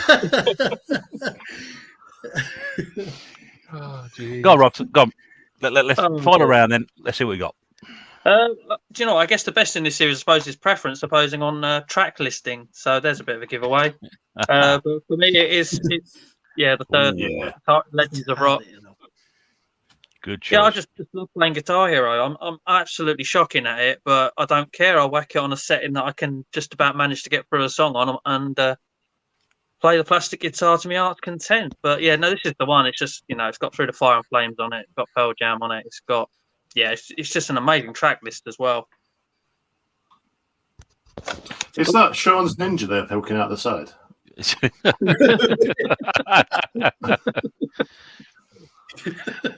Yeah, no, I agree with that. That those are some. Like you say, I'm not very good at it at all. I can't play it much more than I can play it on the easy level and slightly on the next level, but not very well. But it's just the fact you can play along with some great tunes and just really enjoy yourself. And I spent ages working my way through the Aerosmith game. Didn't get around to finishing it, but Sunday morning, be sat there for a couple of 3 hours just playing away on it. It was just great, and I love the whole concept of the plastic instruments and doing that. And you don't have to play a guitar to be able to enjoy it. That's rummaging going on over there. I was trying to get my guitar down, but it's not coming. No, that's right. Pull the wall down. Comes down if you're on the edge. Yeah. but that is that's a really good choice. I'm pleased. I completely forgot about that. The 3 is the best one as well by far. I like the Rock Band games as well. I mean, I would probably include Rock Band in that as well. I know 3 of those originally, and I think I like the first one purely because it's got "Give Me Shelter" by the Rolling Stones on. I just love that song, so I'd happily sit there and play that. It's great. Duncan's mentioned. Have you mentioned doing that, Russ? Just cracking out like a bit of Rolling Stones. Yeah, a bit of that. Yeah, Yeah. Or Eruption by a bit of Eruption. I'd have loved to have got the actual proper set because that was my intention at one point, but I don't know enough people. Oh. Actually, me and a bunch of guys from work, we used to play Guitar Hero World Tour like as a band over Xbox Live, and it was really good. Yeah, it's that sort of last thing, bringing people together to play. We talked about couch co-ops and things like that. When was the last? That was one of the very few games in modern times where you could actually bring people together in the same place and all connect to the same system and play the same game as a band. Was having loads of stuff already lights on it. It actually got me into Five Finger Death Punch as well because I loved the song on there that's done by them. Five Finger Death Punch, you say? Yeah. Not heard of that Never one. heard of No. them. And I heard the song on here and I loved it. And I bought a couple of their albums and I really loved them. So. But that's the thing. You find tracks on there as well, which you never heard of before. I think it's one of the PlayStation 2 games. I can't remember what it's called now. It was in Guitar Hero 2. I thought I'd never heard this song before. It's brilliant. I kept playing it over and over again. Just great games. Really fantastic idea, and so many of them. What we got here? This is Any of those? Oh, You Really Got Me. Heart-shaped box, Killing in the Name of, Sweet Child of Mine, Message in a Bottle. Sweet Child of Mine. Yeah, yes. know a few of those. Surrender's a classic. The first one was on Xbox, was it? Yeah, I don't think that the one I was on about was on there. But anyway, yeah, great games those. Back to the comments. Duncan said Halo hasn't been mentioned yet. 1, 2, 3. Played Halo. What? I don't like it. Yeah, not a fan. That's all. I played Halo 1. But I don't know. I didn't get it like other people sort of rave about it. Halo OG. Halo OG. That's the one. Yeah. ODST and Reach are the best ones in my opinion. I wasn't keen on the main series. Going back to Sean's drawing, brilliant artwork, far better than the matchstick people I could only draw. Thank you, Danny. Right, says, love a bit of Guitar Hero, but carried away and did a bit of a kick while playing and nearly broke my foot kicking the wall by mistake. Oh, Rach, we miss you. We miss you. There's always a story when the game comes. You know, it's always. It's supposed to kick an amp, not a wall. He got put on a shelf for a long time after that. Kieran says the best first-person shooter ever, Halo. Mike says one of my favourite franchises, Guitar Hero, and agree 3 is the best. Ross says Guitar Hero needs a second revival. Kieran goes on to Green Day Rock Band. He also said he got 2 guitars, mic and drum set for Guitar Hero. Just need to acquire some friends, and I got a full band. Yeah, that's as far as I got. I'll join you, Kieran. Let's make that happen, shall we? Yeah, let's make that happen. Beatles Rock Band was by far the best rock band. I got to say, I hate the Beatles game, but Beatles music. But I love the game. I love the art design on it. I think it's superb. It's one of those ones with music. where you get a band specific Guitar Hero. There's even if you don't like the band, there's other music on there as well. I bought that thinking it was going to be the same with Beatles Rock Band, but it's not. It's just Beatles. And it's just bad. I struggle with it for that reason as well. Yeah, Lego Rock Band's really good.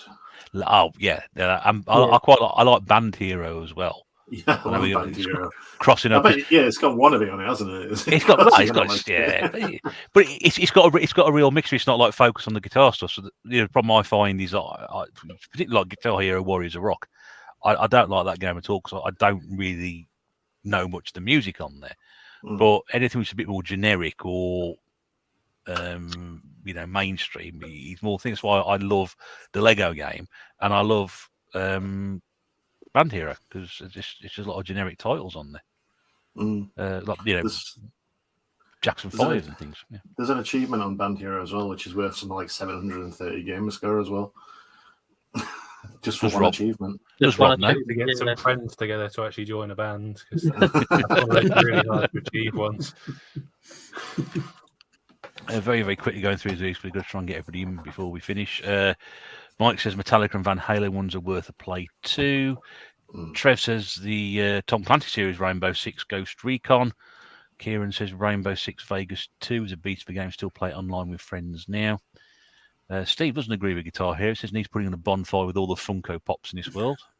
I agree about the Funko Pops. Got loads of shoes to help light that with.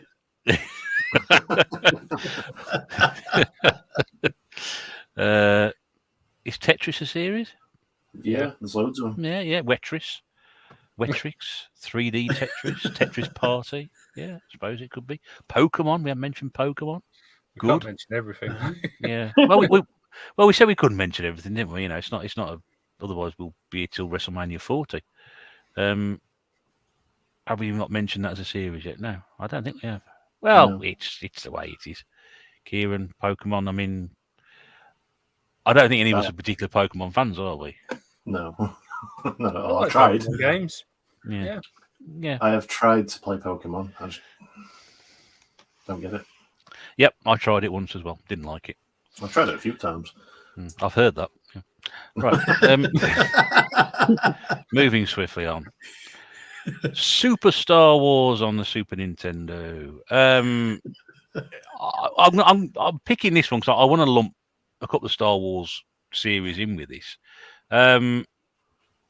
Beastly hard games, which most people will know.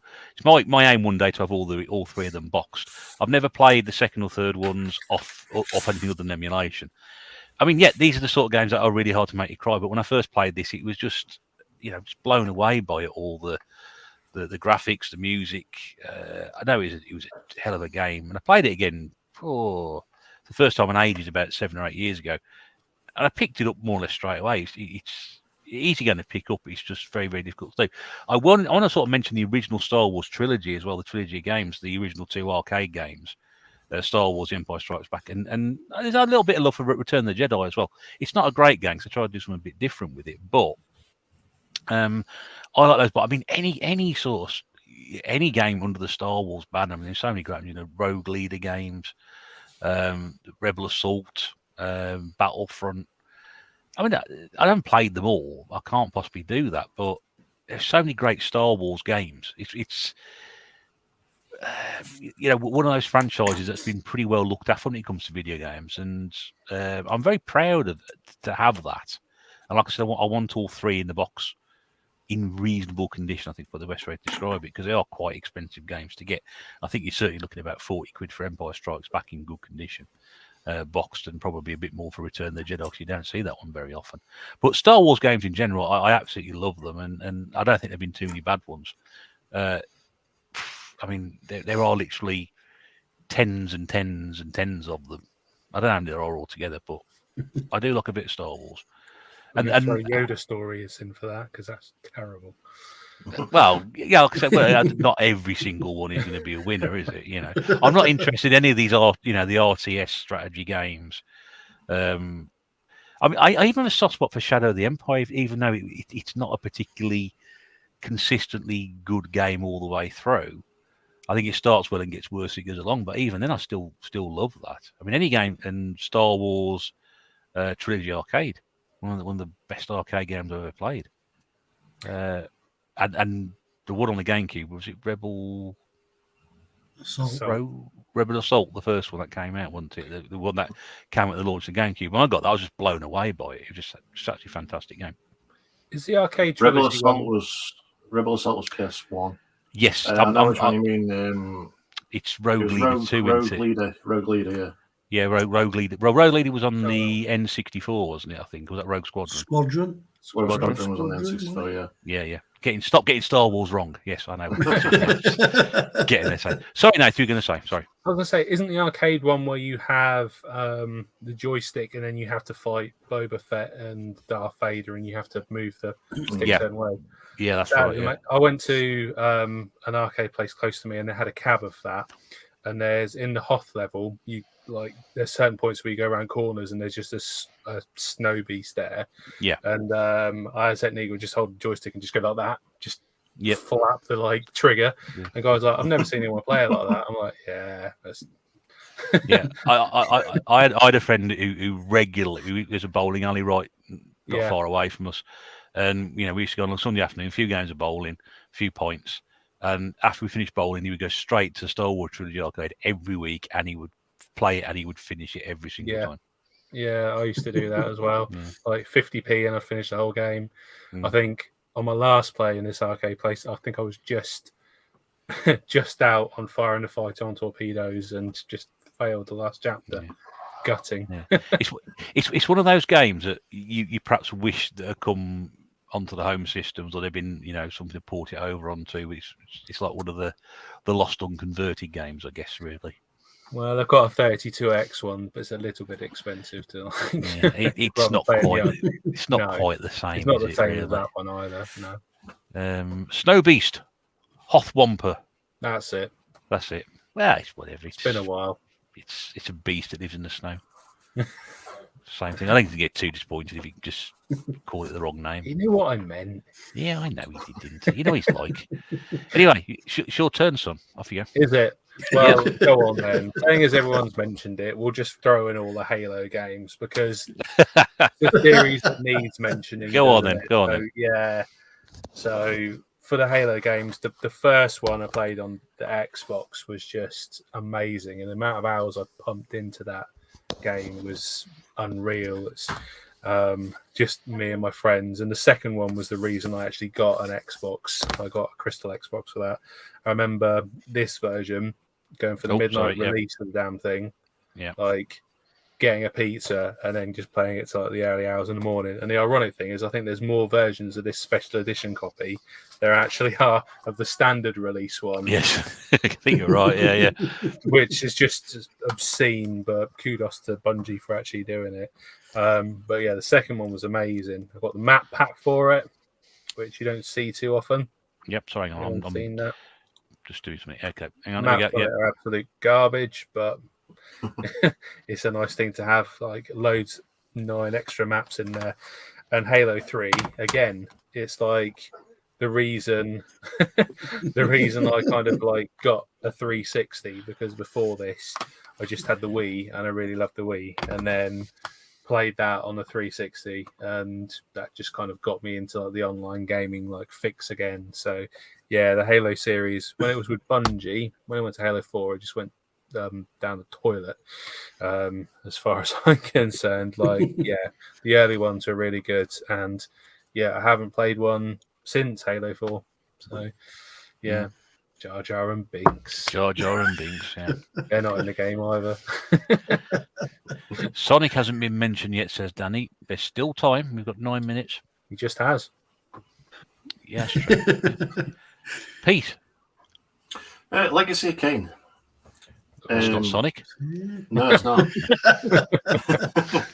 It's a dead franchise, unfortunately, but it is probably my favourite franchise of all time. The third one's not the best one. In fact, I think the third one's Soul Reaver 2, and that's probably my least favourite in the series, but it's still a banger, and they're all bangers. There's technically 6 games in the series, but we don't talk about the 6th one because it was like a PC-only multiplayer arena combat game. But yeah, Legacy of Kain, Blood Omen, Soul Reaver 2, Blood Omen 2, and Legacy of Kain Defiance. All absolutely amazing. Where's everybody gone? Oh, the back. I went to go get that. I was just feeling this out, sorry. Soul Reaver. Yeah, absolutely. Just a really great series of like action adventures. Like the first one was more like an action adventure kind of RPG kind of game, but after that one, just third-person action adventures. And Legacy of Kain Defiance was more like sort of Devil May Cry kind of territory. Just really incredible bit of vampire fiction before like all the Twilight fans got hold of vampires and made them boring. Sparkly vampires.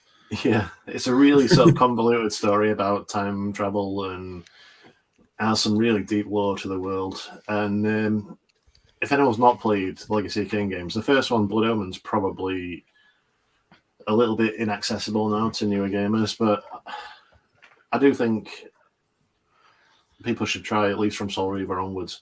Incredible games. Absolutely love them. And I wish they'd bring it back. Well, sorry, Pete. I went to get this because it came up in conversation. So the official Jar Jar and Binks award, which isn't going to focus. Jar Jar and Binks award for outstanding quizzing. Sorry, actually, yeah, comes from our appearance on the Retro Gaming Quiz last year. Sean slightly put his foot in it, but there we go.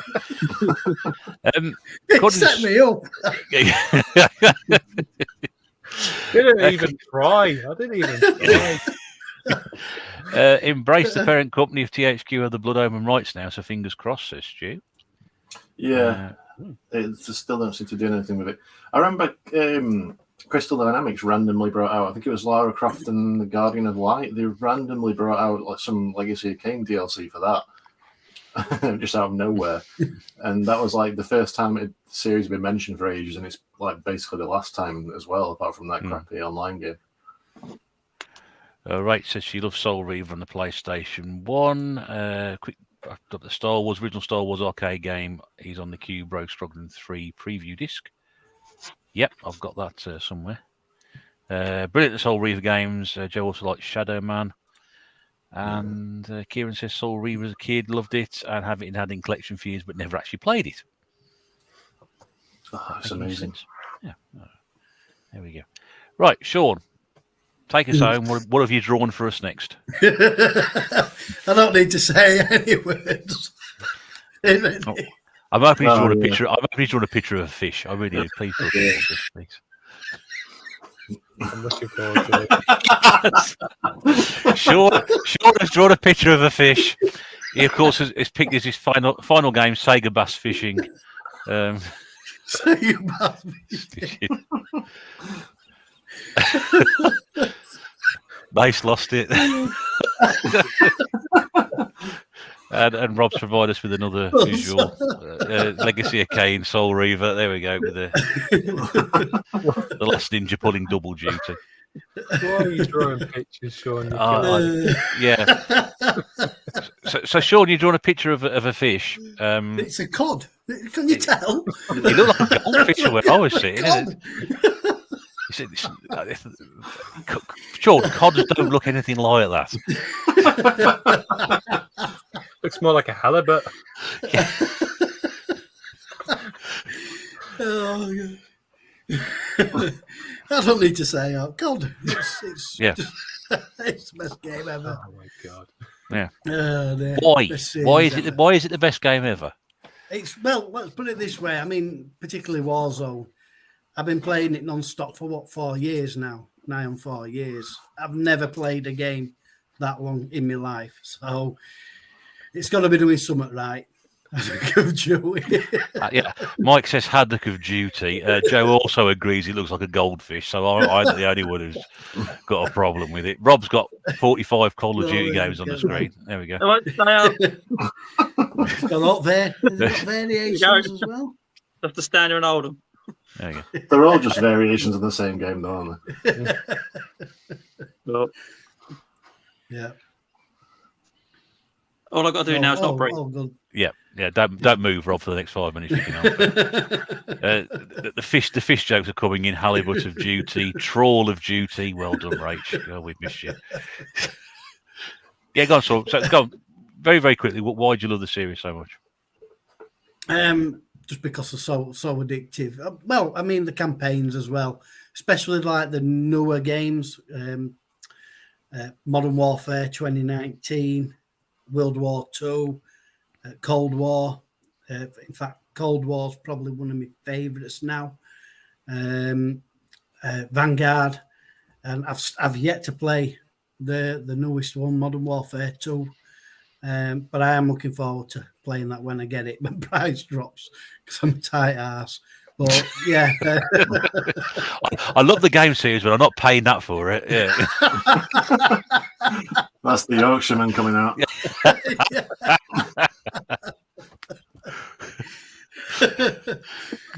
Call of Duty Freshwater. Oh dear, mate. There you go. That's Modern Warfare 2, Sean. You can have my copy if you want.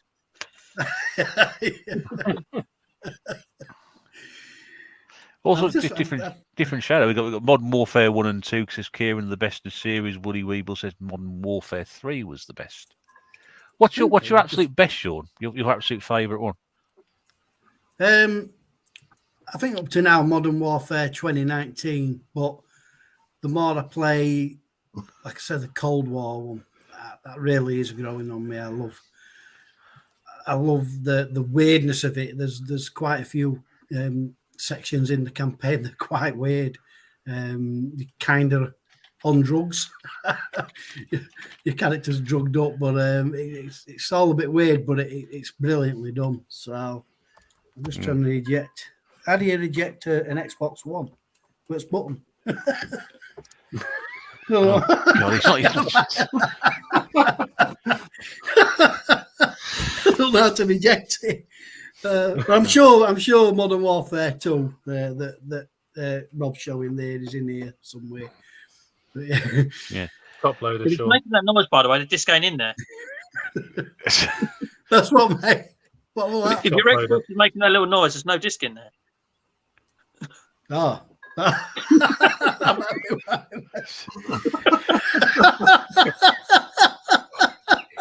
What's he been playing for all these years? I don't know. Do we tell Lorraine, do we? Or come in and save him? Just been saving Private Ryan and just pressing the buttons at the right. A couple more fish-related gags before we go. Soul Reaver. Oh, very good. Right. Yeah. Trevor says World at War was the best. We've also got Super Starfish. It says Super Star Wars. Yeah, I don't know. There we go. Well, there we go. There we go. As Krusty the Clown once said, we've had some laughs and we've killed some time. Yeah, so like I said, we weren't going to cover every single game series ever possible. So I know there were some glaring omissions in that. To be honest with you, I did think we might see at least Street Fighter crop up tonight, but we didn't. It got mentioned. One thing that never got mentioned, by the way, is Mario. Yeah. Mario never got mentioned. But yeah, well, look, it's not because we don't particularly dislike Mario games. It's just that there's other games. Yes. Well, okay, You speak for yourself. I'm trying to hate Mario Kart. Is it someone that hates Mario Kart? I can't remember. Yeah, I hate Mario Kart, but I like all the Mario games. Well, yeah, I hate earlier Mario Karts, but that's it. Yeah, we couldn't cover everything, and it's just one of those where we just pick things at random and had a very strange subject to go from tonight. It was a weird night, but there we go. Anyway, as always, I'd like to thank everybody for giving up their time to come in and join in tonight, fellas. Thank you very much indeed, as always. And we'll see you all again soon. And thank you to everybody in the chat who's contributed. Great to see so many people in again. And we will come back to that. I'll drop the lads backstage, as always do, for a round up, because I've got a few things I want to just make people aware of. And as always, I'd like everybody to give you a wave as they go. There they disappear. That was a weird night, isn't it? We have a week off, and it's somewhat different. Anyway, here we go. We've got Mrs. Bear. She decided to chuck it. Haddocked stream. There we go. Right, so we're going to be back in 2 weeks' time. Now, I've got a little bit of a rundown because we've got a few things going on. So in 2 weeks' time, which is the 16th of April, for those of you who can add 14 and 2 together and come with 16, we're going to be doing a special episode. And it's going to be not gaming related. We're going to look at 80s pop culture. So we're going to be talking about things like films, music, TV programs, cartoons, toys, things like that.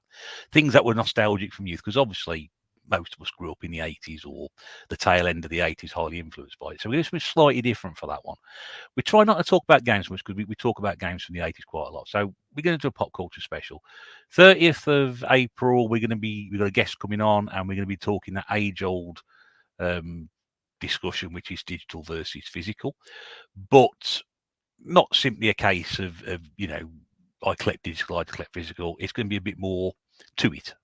I suppose the best way to describe it. So we're going to be looking at that, and then hopefully in May we're going to have somebody on to talk about beat 'em ups, which should be really, really good. I hope we can try and get that one hammered out. And also we may actually have an international guest coming along, an international YouTube channel as well, which may be a bit later on after that as well. If you do want to be on the tNb, you can get in contact with me, retrobear1975@gmail.com. You pick the subject, I round up the usual suspects, and we come on and basically throw something together. If you want more details, go and have a look at my last video, which I'll put out on Monday. Details of how to contact me are on there as well. And like we said, we will see everybody again in 2 weeks' time. But thank you to everybody who's been in the chat. We've got Kieran, PJ, Venom, Rachel. Good to see you back, Rach. Joe. The other Call of Duty related big red snapper. Join us for the next stream topic, fish puns. Yeah, we could do 2 hours on that. I'll give Rachel the last word. Call of Duty briniest hour. That's brilliant. I really love that one. Superb. And we've come to the right place. Thank you, Mrs. Bear. Thank you very much. Until the next TNB Gaming podcast in a couple of weeks' time, do take care, mind. There you go. We'll see you soon. Thanks for watching if you've been with us live, and thanks for listening if you've picked up afterwards. But until then, we'll catch you soon. Bye-bye.